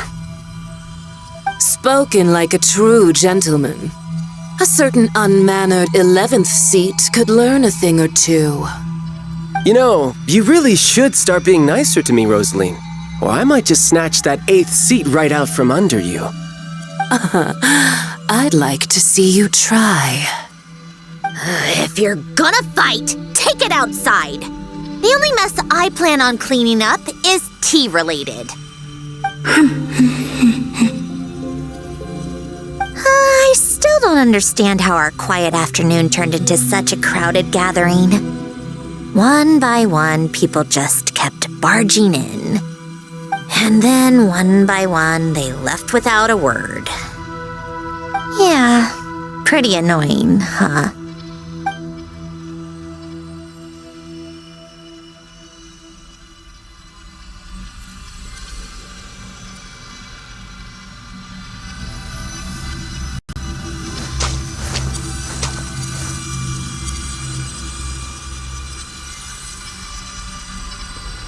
Of all my days with the Fatui, the times I spent with you, Arlecchino, and Rosaline, they were my favorite.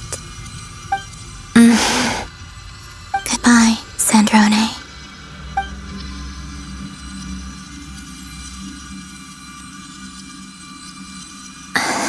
Don't go, Columbina. We should have just said that. Why didn't we? If we had, would the story have had a different ending? She couldn't stay. There was no future for her here. She would have just faded away. You're right. I suppose that's why you call me an anomaly. Every time you make a decision, there's a voice inside your heart. My voice, asking to contradict all logic and reason. Why didn't we make her stay? Is it worse to fight for something just to lose it? Or not to have fought at all? Don't you find it unfair? One by one, we keep losing the things we care about the most. But in the end, whether I want to fight for something or cry over all we've lost, you just push it down and pretend not to hear.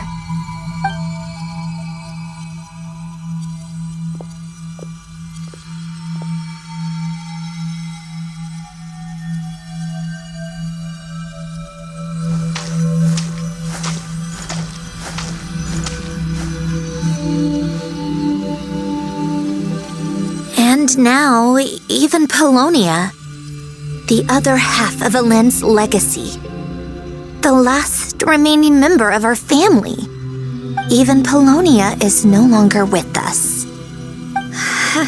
I did everything I could, but it's just like Elend always said. Polonia was one of a kind. There was no replicating what he managed to create. Don't you feel like our connection to the past is fading bit by bit? Like, even the things we have left are slowly slipping away. I suppose. But you can't move through life without having to say goodbye. And even as we experience loss, there are always new things to be gained. Ever so logical. What's your take, then? It feels like the more I care about something, the faster the world takes it away. It sounds so stupid, but I can't help it. That's the hand life has dealt me time and time again. Why even fight for something that's just going to be lost in the end? Better to never have had it at all. Better if it would all just disappear. Dark, I know. But the heart wants what it wants. Maybe the stellar linchpin appeared because of me. Because of what I wish for. I don't think so. Yeah, probably not. What an anomaly wants goes against all logic and reason after all. Well, go ahead and do what you came for. You're here to resolve the anomaly, aren't you?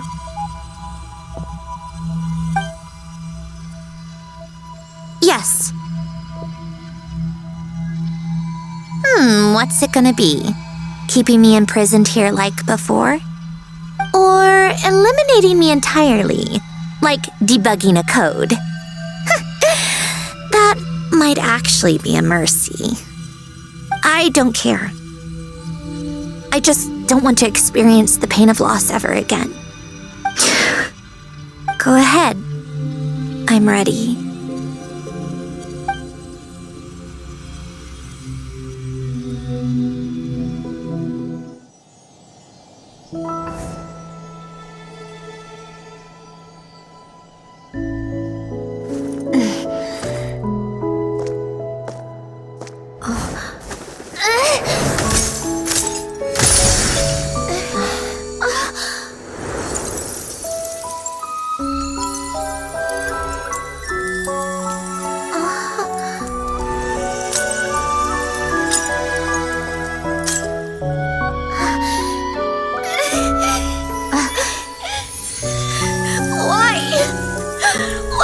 keep losing everything we care about. I know it hurts, but that's life. I wish... I know. I've always known. Because we've been one all along.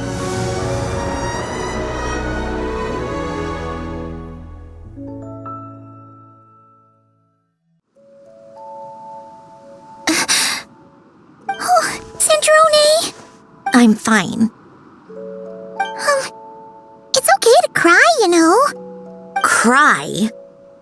You've got to be kidding me. Save the comforting for someone who needs it, Paimon. The emotional side of my core algorithm. My emotion module has always been fully developed and operational. Elen tried to tell me that too. I've just chosen to ignore her voice all this time.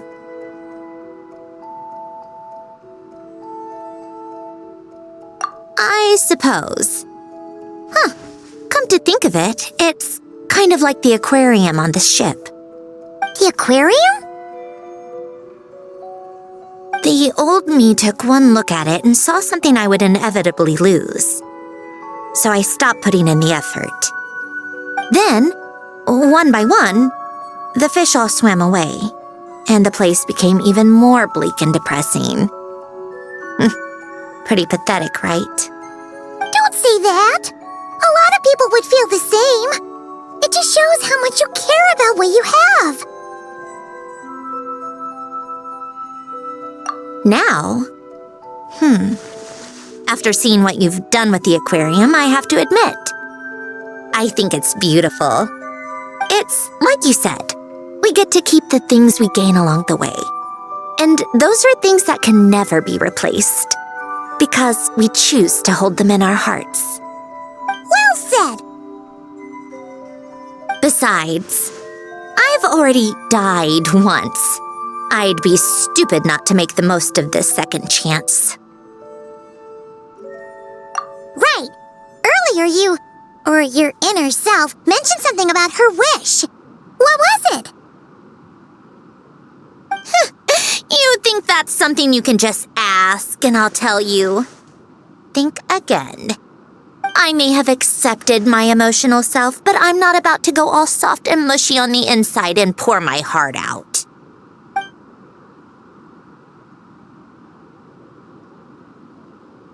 That said, taking a step in the right direction couldn't hurt. Starting with cleaning some old aquarium tanks of my own. Huh? Metaphorically speaking, I mean. Come on, let's head back to the ship. I need to talk to that shaman. Huh? Resentful lost souls? You couldn't get comfortable sleeping near the opera Epicles, right? Well, I bet that's why. The Fountain of Lucine is where all the water in Fontaine gathers. So that's where the emotions within the water converge as well. Hold on. If it's souls we're dealing with, feeling uncomfortable should have been just the beginning. I should have been able to hear their voices or something.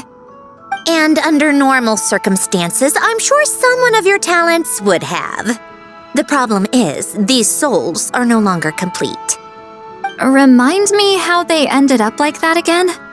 You mentioned something about them being split apart? Yes, it's called soul severing. Renee of the Nartsitzenkreuz Ordo came up with it. After learning of Fontaine's impending doom, Renee thought if he could find a means for the soul to live on in perpetuity, it might ensure the world's salvation. Soul severing was the first step of his research. Unfortunately, his theory of the four orthants was imperfect at the time, and a failure along the way caused his physical form to dissipate. Jakob, another member of the Nartsitzenkreuz Ordo, sought to carry on Renee's legacy and restore his physical form. He even used some of the people who stood in his way as test subjects for his research. By severing their souls? Yes. After Renee successfully awakened, the two continued their research, and all the severed souls ended up merging into Renee's consciousness. After you saved Fontaine by turning Fontanians into true humans, these souls returned to the ley lines. But the souls severed before Renee awakened had nowhere to go, doomed to forever wander the waters of Fontaine as listless spirits. Almost as if they exist outside the bounds of this world, unrecognized by the ley lines or fate. No wonder I couldn't sense them.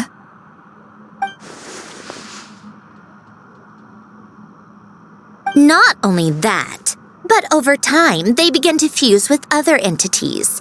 Their inner resentment lured in all sorts of evil beings, which corrupted and defiled them into nothing more than accumulations of filth. But the full transformation must have been recent. Otherwise, the Udex surely would have noticed. Wait, no, he must know already. That would explain the underwater Melazine patrols. No wonder I kept running into officers from the Mara Chaussee Phantom earlier. In that case, let's go find Nervalette and we can sort it out together. No, not just yet. Why not? For one, the diplomatic castle alone would be a nightmare. Even though I haven't reported back to Snezhnaya yet, I'm not planning to leave the Fatui anytime soon. Besides, with me here, success is a done deal. Involving other people would just complicate things. All I need is for Miss Seatlolly to help pinpoint the location of this monstrosity. Think you can do it? With my eyes closed. This is what I do. I'm a lot better at it than manning a desk, at least. But, how exactly do you plan on resolving this soul stuff? Even to me, there's no obvious answer. Seems pretty complicated, all things considered. Just trust me. I have the perfect solution. Oh, all right. If you're that confident, we'll follow your lead. Why the sudden interest in helping Fontaine with this, Sandrone? You never knew Renee and the others, right? No, I didn't. And you're right. This problem has nothing to do with me. I wouldn't get within 10 feet of the Nartsitzenkreuz Ordo or its members. But in his later years, Elen told me he regretted not helping his best friend when he needed it the most. He also felt sorry towards Marianne for being too lost in his mechanical research to look after her properly. If he were still with us, I think he'd do the same. He might have a few choice words to say about it, but even after everything, he wouldn't leave his friend's mess for someone else to clean up. Friends shouldn't hold grudges or leave behind regrets. Fixing what happened between him and Renee was one of his greatest wishes. All I'm doing is fulfilling it in his stead. You really do seem a little different now. You mean everything that just happened wasn't for nothing? Why, thank you for pointing out the obvious, Paimon. Just washing off the grime of the past.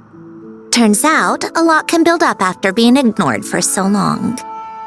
What's this about aquarium tanks all of a sudden? They go off on some grand adventure and what?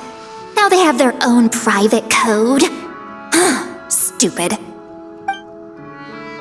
All right then, Seatlolly. Tracking this thing down is up to you. Huh? Oh, right. No problem. You got this, Granny Eatsley! You! Come with me to Hotel de Boer for a drink. Right now. Why? Because I said so! Miss Guillotin, I'll report back on the location tomorrow morning. Just need a drink or two first to bolster me up. Well, don't let me keep you. All right, you. Time to go. I've got scores that need settling. Huh?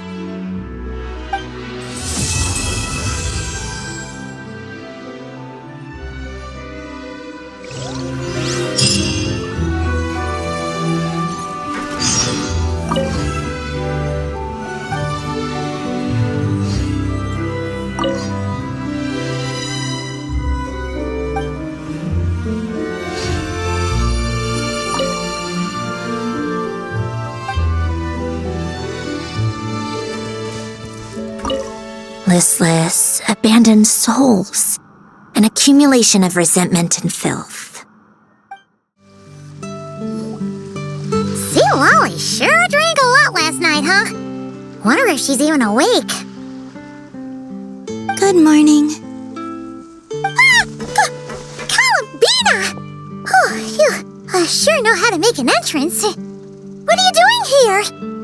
We just finished filming a last-minute scene, so I came up to get some fresh air. The others are still down below discussing what the final scene should be. You mean, how it should end? Yes, they're torn between whether the heroine should reunite with her old friend or not.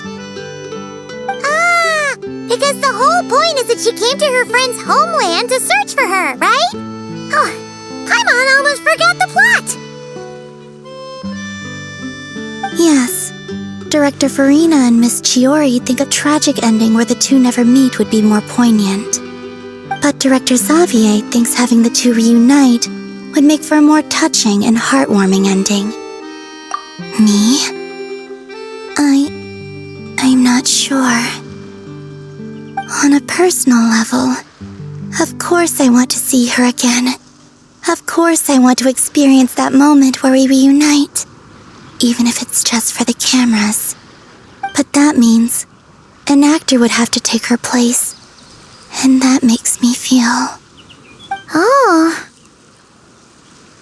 Huh?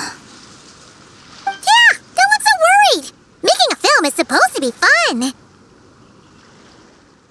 But besides, it's all gonna work out. You can trust Paimon on that. Work out? How? Well, you know. Yep, exactly. Okay, I trust you. I'll just focus on having fun for now. Well, look who we have here. Traveler and Paimon. Oh, the lighting specialist and clapper loader that never were. Yeah. We kinda went AWOL, didn't we? Sorry about that. Seriously, don't worry about it.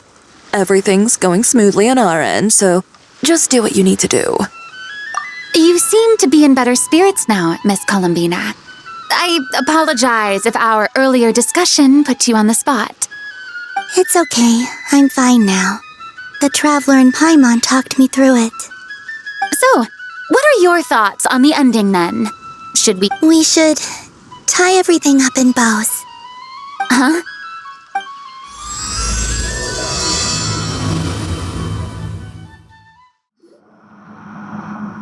Say, Lolly! We're here! Oh, right on time. Well, yeah. We weren't the ones who drank our weight in alcohol yesterday. What? Are you suggesting Granny can't handle her liquor? It takes a lot more than that to get me drunk. Really? 'Cause, you stopped making sense after a while. Did I? Huh. News to me. I didn't say anything too crazy, I hope. Let's see. You spent half an hour bad-mouthing Auroron, half an hour complaining about work, an hour talking about light novels, and, Paimon kind of fell asleep after that. Are they gone? Oh, the crew? Yeah, we bumped into them on the deck, but they just left. Wait, but now that everything with your core is sorted out, what's stopping you from seeing Columbina? She misses you a lot. I just want to deal with this mess first. Besides, this is a perfect chance to make her jump for once. I have to plan it out more. But enough about that. Were you able to pinpoint the location of our target? Of course! When Granny Eatsley promises something, she delivers. Great, let's see. The Morte region. Oh, wait, this is the Tower of Gestalt. The place the souls were severed. Is that the source of the resentment? Or is it the Narcissenkreuz Ordo in general? Let me come with. This thing's movement isn't fixed. If it's not at this location when we get there, I can use a ritual to summon it. You've already gone to more than enough trouble. I don't mind. These old bones have nothing better to do anyway. Summoning a spirit isn't going to do me in. Besides, if I don't go, they'll just have more inside jokes I can't join in on. All right then. I appreciate it. There's no time to lose. Let's head out!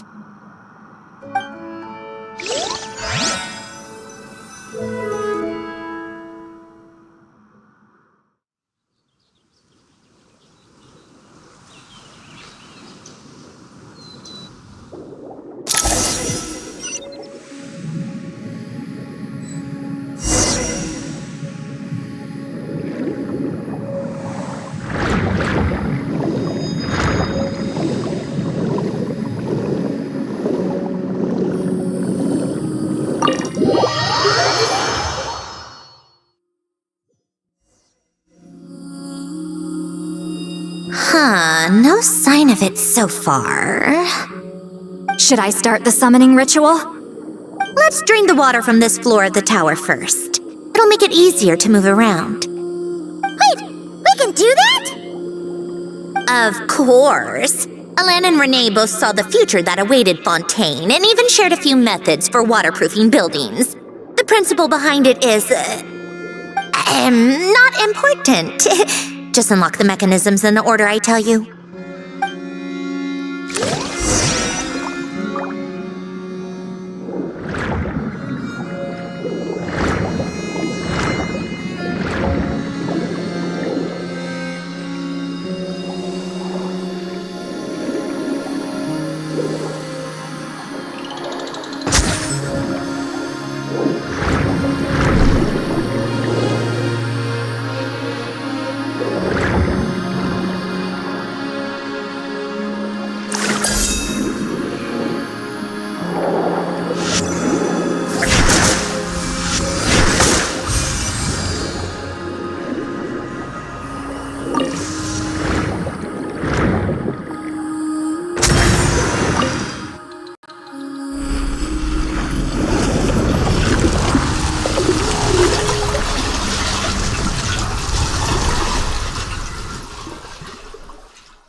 Ready?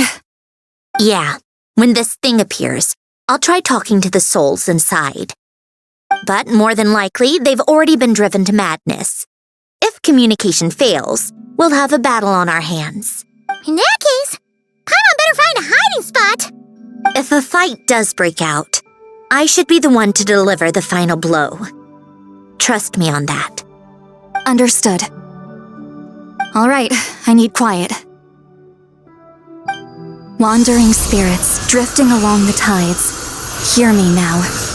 Broken souls, silenced, torn apart, and forsaken. Follow the traces of the past and return to us. Let resentment recognize resentment. Let vile entities be drawn together. And in this place, take form once more.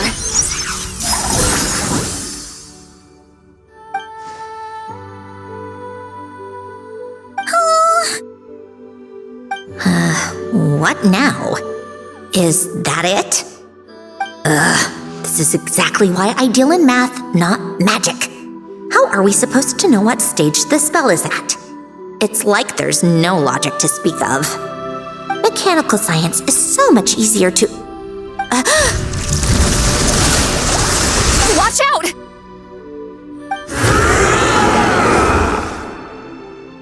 Hey, you! Or whoever's inside of you. I need you to listen to me.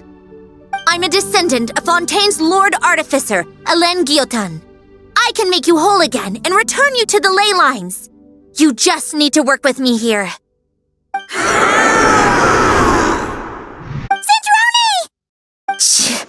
Looks like talking this out is off the table. All right, plan B. Time to blow off some steam. Not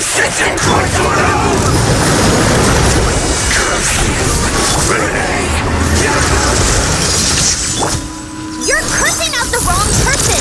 I didn't even know them!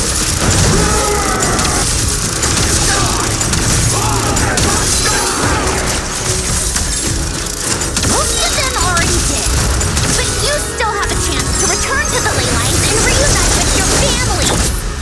Just work with...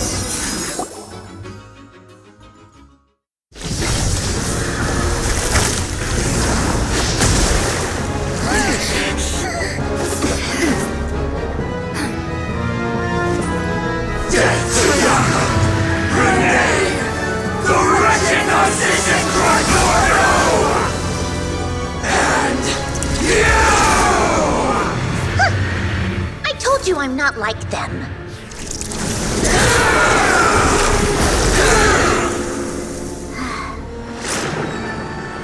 I'm stronger. Inverted. World formula. Reversion.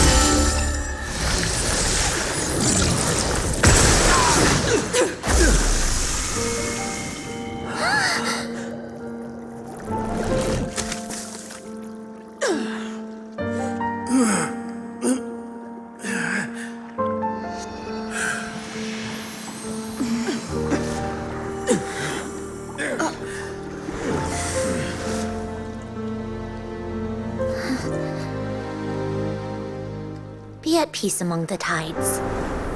Lost souls.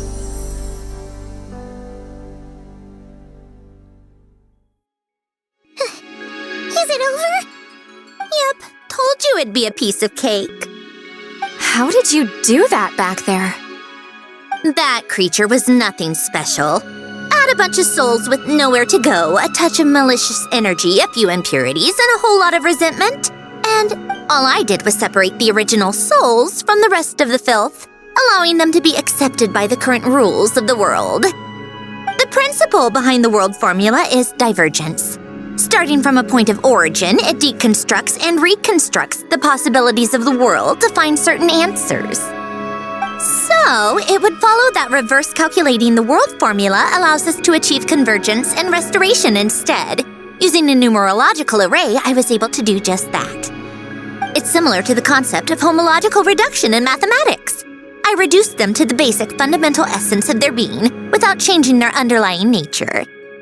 That meant... never mind.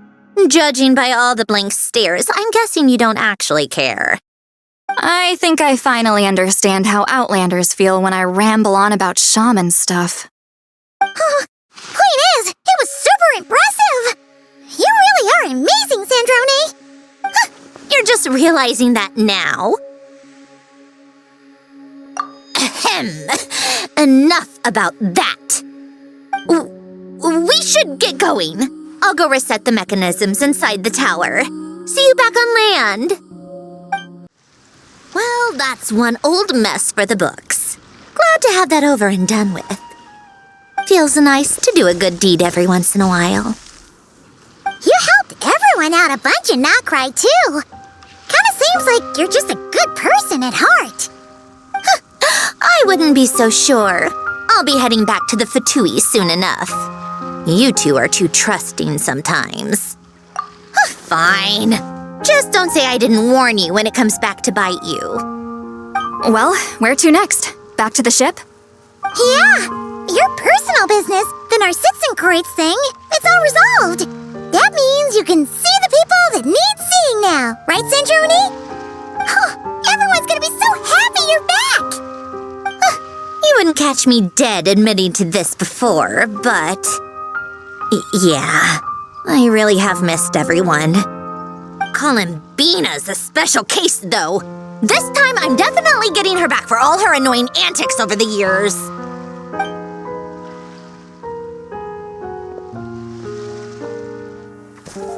She'll sense me coming from a mile off.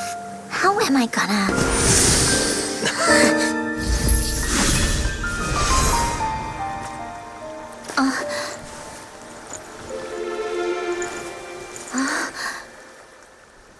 Sandrone? Was it really you? You're back? You didn't tell me. You avoided me. Why?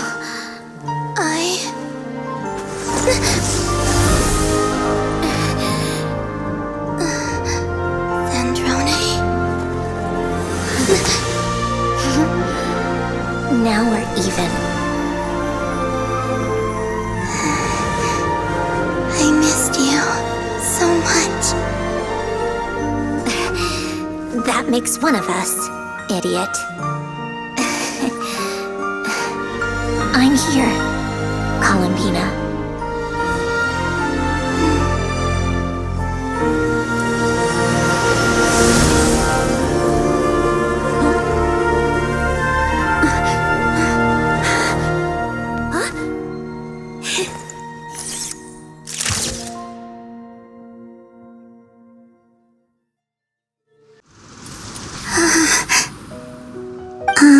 Sandrone.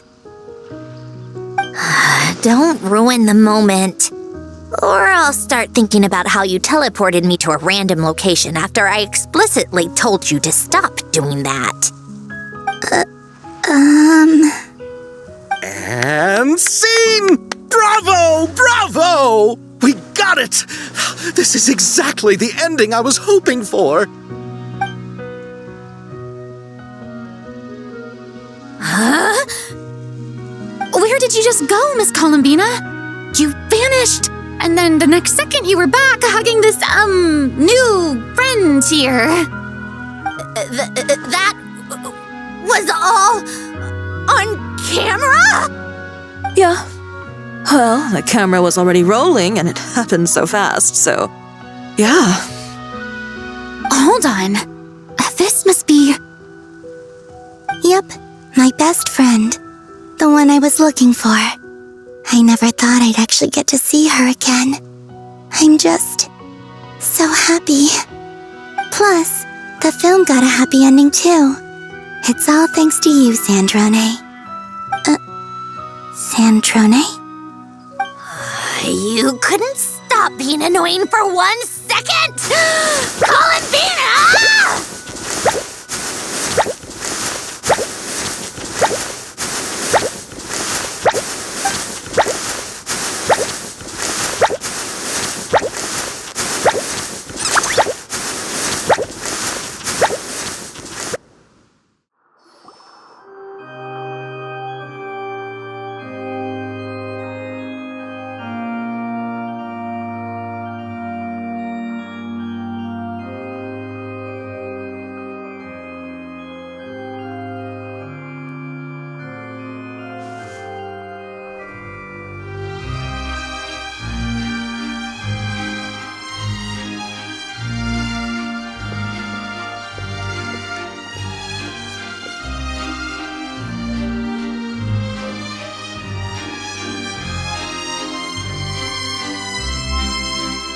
As expected, going to the opera house is the true way to enjoy a film.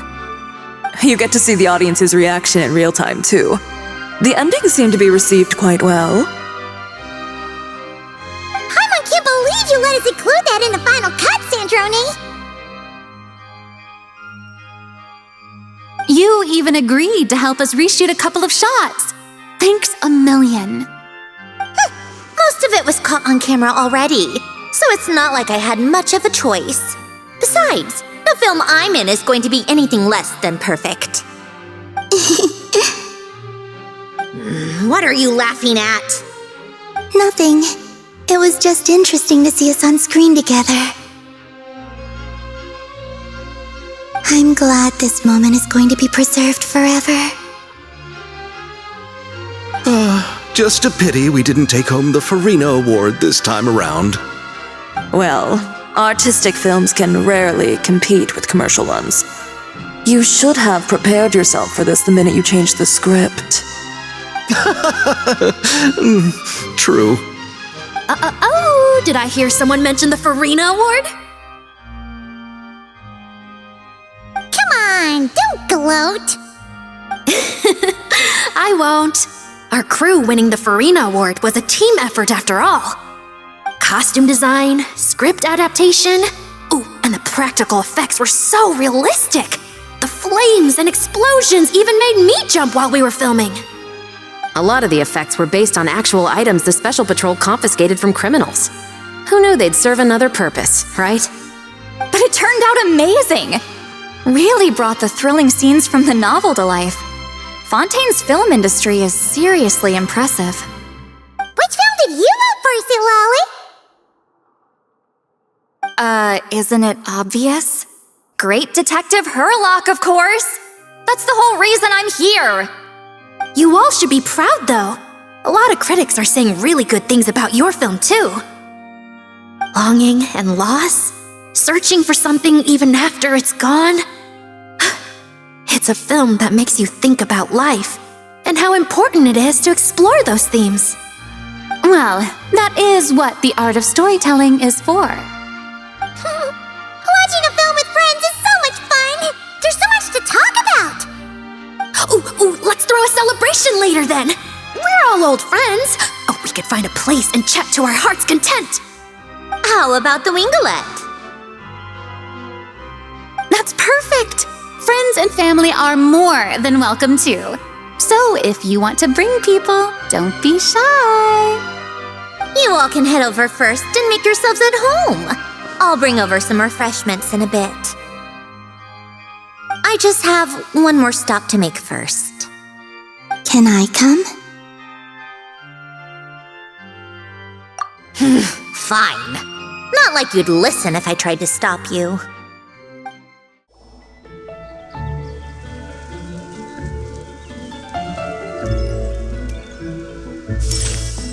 Wait! Is this? Yes. Here lies Lord Artificer, Elaine Guillotin. This is his grave. Oh. I'm sorry, Ellen. I'm sorry this is the first time I've been back since leaving Fontaine. I should have I got your gift. I even cleaned up one of the Narcitzenkreuz Ordo's messes along the way. Our home is just as quiet and warm as it always was. The flowers in the garden are still thriving. I'll make sure to tend to them more often from now on. Polonia received irreparable damage in battle. I should have taken better care of your invention. I'm sorry. Polonia was family to me. Just like you.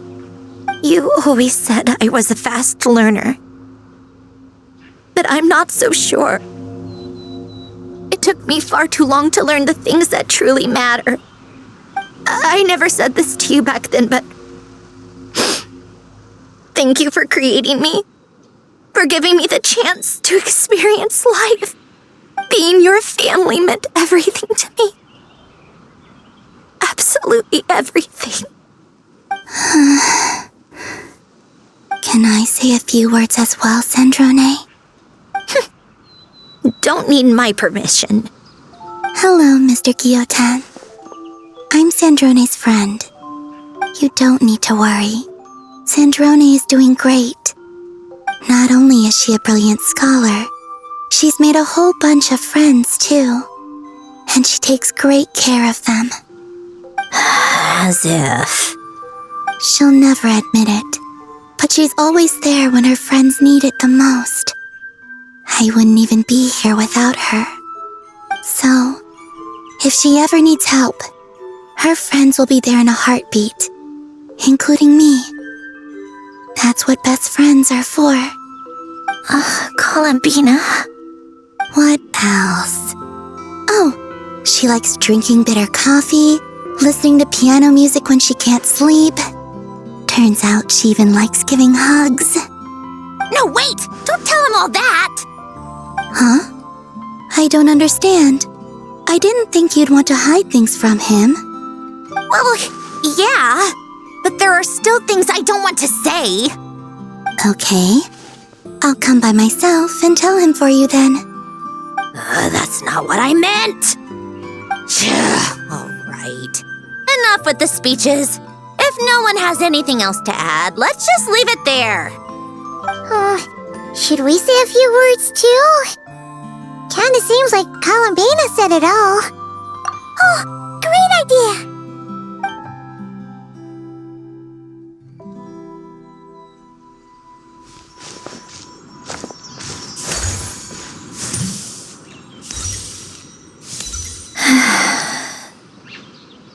Goodbye, Ellen.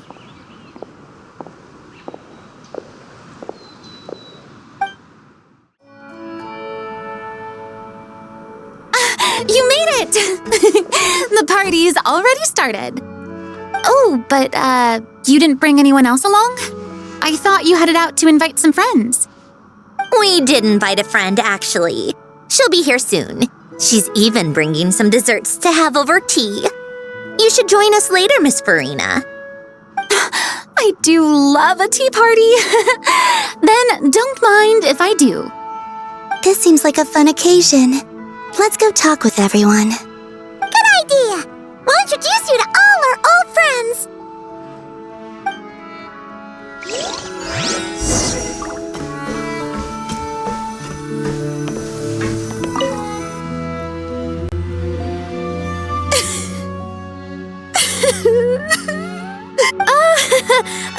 What was in that piece of cake you just handed her, Escoffier? Maritime flowers, eggs.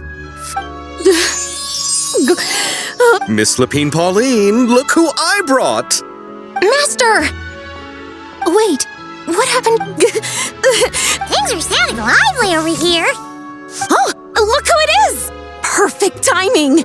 I was so busy with the shoot, I feel like we barely got to talk. And the elusive Miss Guillotin. It's, right. That's kind of you. But I didn't really do anything.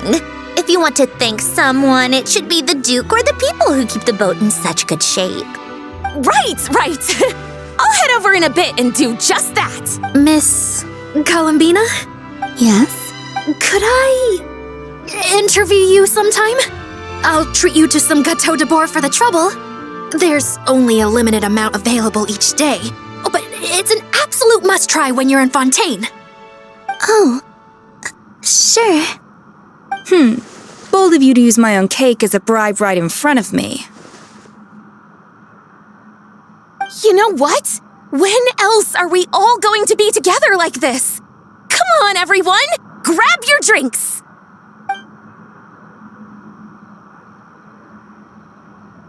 Are we going to toast? Yup! Come on! Sante!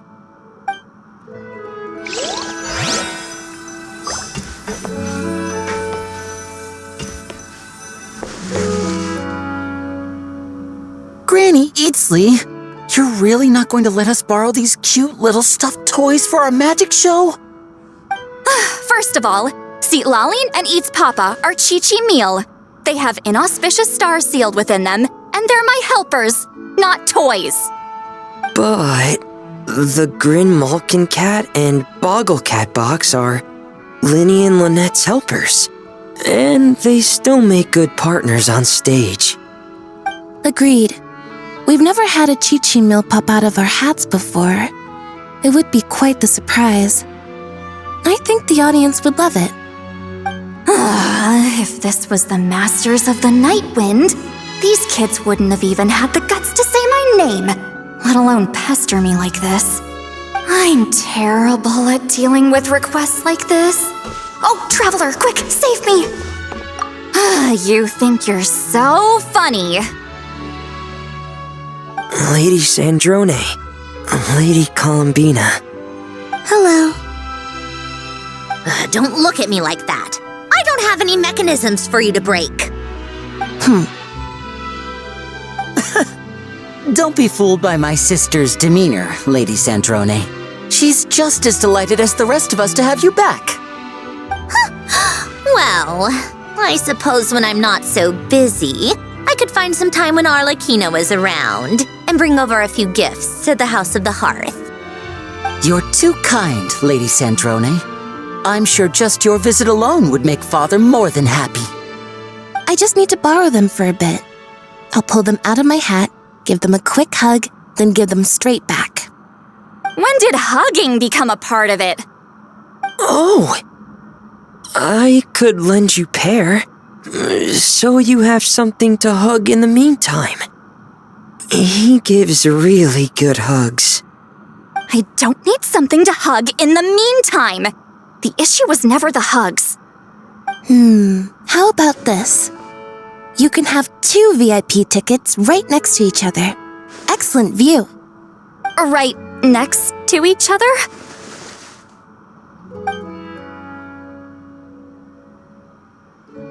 Yep, super quiet. No one will bother you. I'm sure you'll have a great time. Fine. Wait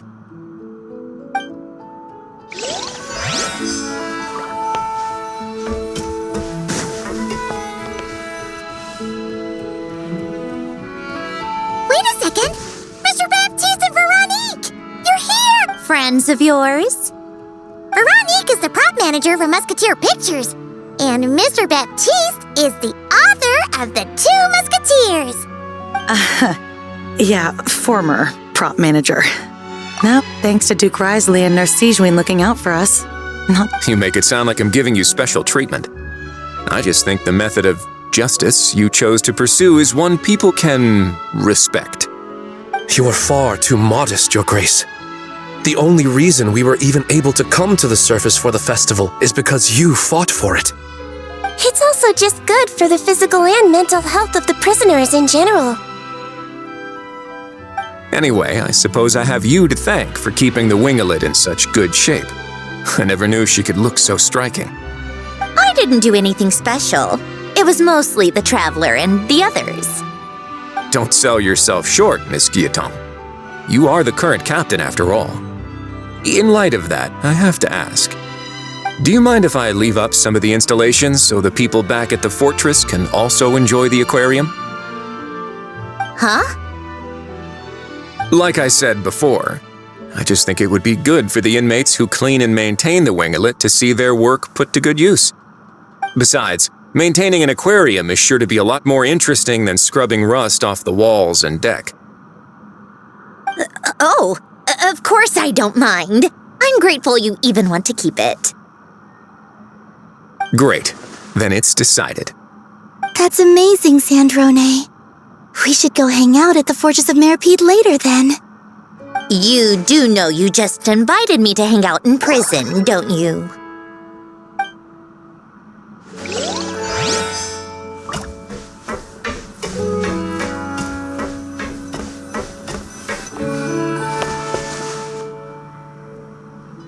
You made it. Sorry for starting the celebrations without you. No worries at all. We're just glad everyone's having such a great time. Oh, right. You've probably seen them around already, but let us introduce you for real. This is... Miss Colombina and Miss Guillotin, right? Oh, we saw the film you were in. It was so touching. Yep. This one started bawling her eyes out right next to me in the theater. I know. I didn't bring nearly enough tissues. Thanks. We saw your film too. I memorized all your names. Oh, guess we can skip the introductions then. Our effects were pretty over the top, right? Some of the extras in the big scenes were actual members of the Spina di Rosula. So basically, your contribution was creating realistic-looking chaos. That wasn't the only realistic aspect. Miss Chevres and Miss Emily were also kind enough to lend their expertise on criminal investigations and forensics. Oh, it was nothing. I was just honored to take part and help out. Wow! No wonder your film turned out so good. You basically had an expert in every field. Talk about a stacked crew. Oh, speaking of, want to join in on a round of tabletop troupe later, Miss Colombina and Miss Guillotin? I mean, what better place for a party than a party? Here we go again. That sounds interesting. Yes! Persuasion successful! What about you, Miss Guillotin? I guess one round couldn't hurt. Critical success!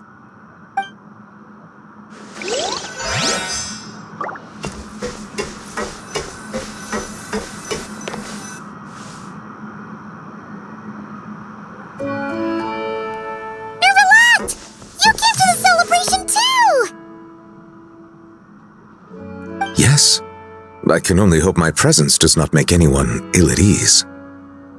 Who's this? All right! This is Nervalette, the Iudex of Fontaine. And this is Columbina and Sandrone. Greetings. Hello. These two must be the Foetus and former Foetus related to the recent incident in Nordcry. I read about them in the diplomatic report. The Iudex? Oh, the dragon that cries a lot. Oh, well... Jeez, Columbina. That's your takeaway from all those Fatui meetings? Seriously? Is that truly how I'm portrayed in the Fatui's intelligence? You must put a lot of people in prison then. Well, it would be more accurate to say I pass judgment on their crimes. All trials in Fontaine strive for fairness and justice, so as to avoid imprisoning the innocent. So, only the people who deserve it get sent to prison. Well, deserve is quite a subjective metric, is it not? At the very least, I can promise that in every trial over which I preside, I make every effort to deliver a fair verdict.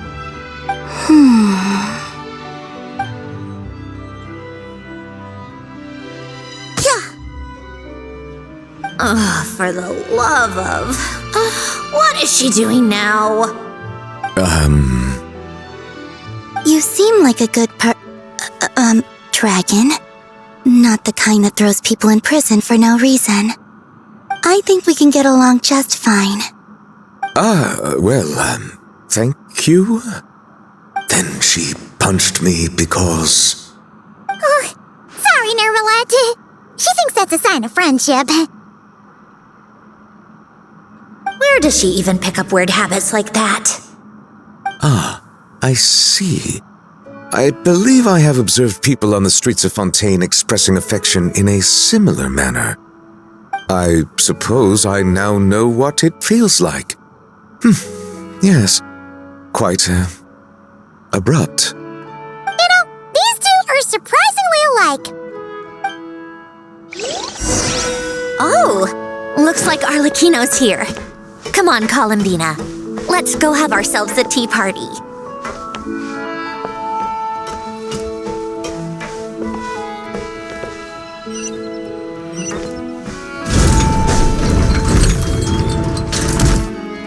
Well, it's been quite some time since the three of us gathered to drink tea like this. Yes, but your tea is as good as ever, Sandrone. Of course it is. The pastries you brought aren't half bad either, Arlecchino. I'm glad to hear it. Are they to your liking, Miss Farina? If I remember correctly, this particular cake is your favorite. Yes, thank you. The tea and pastries are absolutely delicious. I can't believe I'm casually sipping tea with 3 harbingers. Or are some of them former harbingers? Who knows? Due to diplomatic reasons at the time, our last tea party was rather tense, wasn't it, Miss Farina? But this is simply a casual gathering of close friends. So I do hope you can relax and enjoy yourself. Of course! I appreciate the hospitality, in both cases. Next time, let me be the one to treat all of you. I'm sure we'd all be delighted to have you join us more often. The same goes for you two. Of course we should do this again! We've all been through thick and thin together by this point. This is nice, Sandrone. It reminds me of the happy times back in Snezhnaya, when things were so lively. Yeah. To be honest, I never thought these gatherings would feel this lively ever again. Well, I think I speak for all of us when I say we're truly glad you're back, Sandrone. Me too. I've realized that holding on to what matters doesn't just mean protecting what you already have. By reaching out and striving for something new, you can gain much more than you think. No, that certainly doesn't sound like something the old you would say. Well, I'm only going to say it once, so don't get used to it. Who knows? Perhaps your tea parties will only get livelier from here on out. Once you return to the Fatui, we'll have more opportunities to keep in touch in any case. I want to spend more time together too, but I don't want to go back to the Fatui. Well, Notcry isn't too far from Snezhnograd. It shouldn't be hard to find a place where we can all get together. Oh, and then I can sing for you, or put on some of your favorite music, just like the old days. Speaking of music, I spotted a mechanical piano below deck. Is it yours, Miss Guillotin? Yes, reclaimed, I suppose you could say. Why don't you play something for us? Huh? In front of all these people? Yes, why not? You play so well. Yeah, come on! Just a little, please? For the love of... Fine! One piece, and that's it.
Musketeer pictures!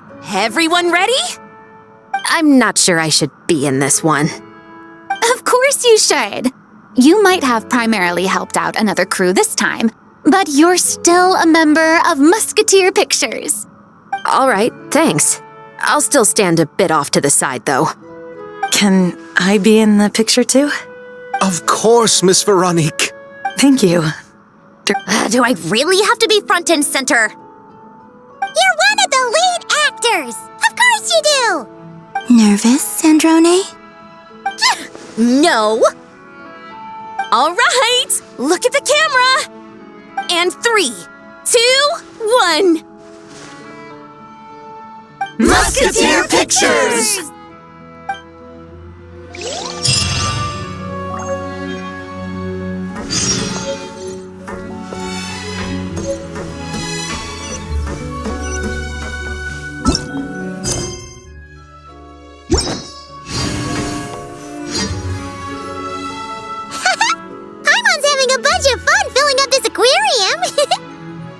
Sandrone doesn't mind. We should definitely catch some more fishies and make this place extra beautiful. Hey, you two. Come over here. Huh? everything all right? Here, this is for you. What is it? It's an underwater mobility device I've been working on. Huh? Wow! That's so kind of you, Sandrone. It's just a simple mechanical device. I saw the way you were catching fish and... how should I put this? It seemed somewhat unsophisticated. To be perfectly frank, I found it quite difficult to watch. Was it really that bad? It was inefficient, unskilled, and completely and utterly inelegant. No need to apologize. Everyone has their own ways of doing things. But seeing as you plan to keep adding to the aquarium, it might be best if you use this device. The waters of Fontaine are home to more than just harmless ornamental fish. There are plenty of predators who could do you some real harm. This device will not only help you fish, it'll also help you flee. All right.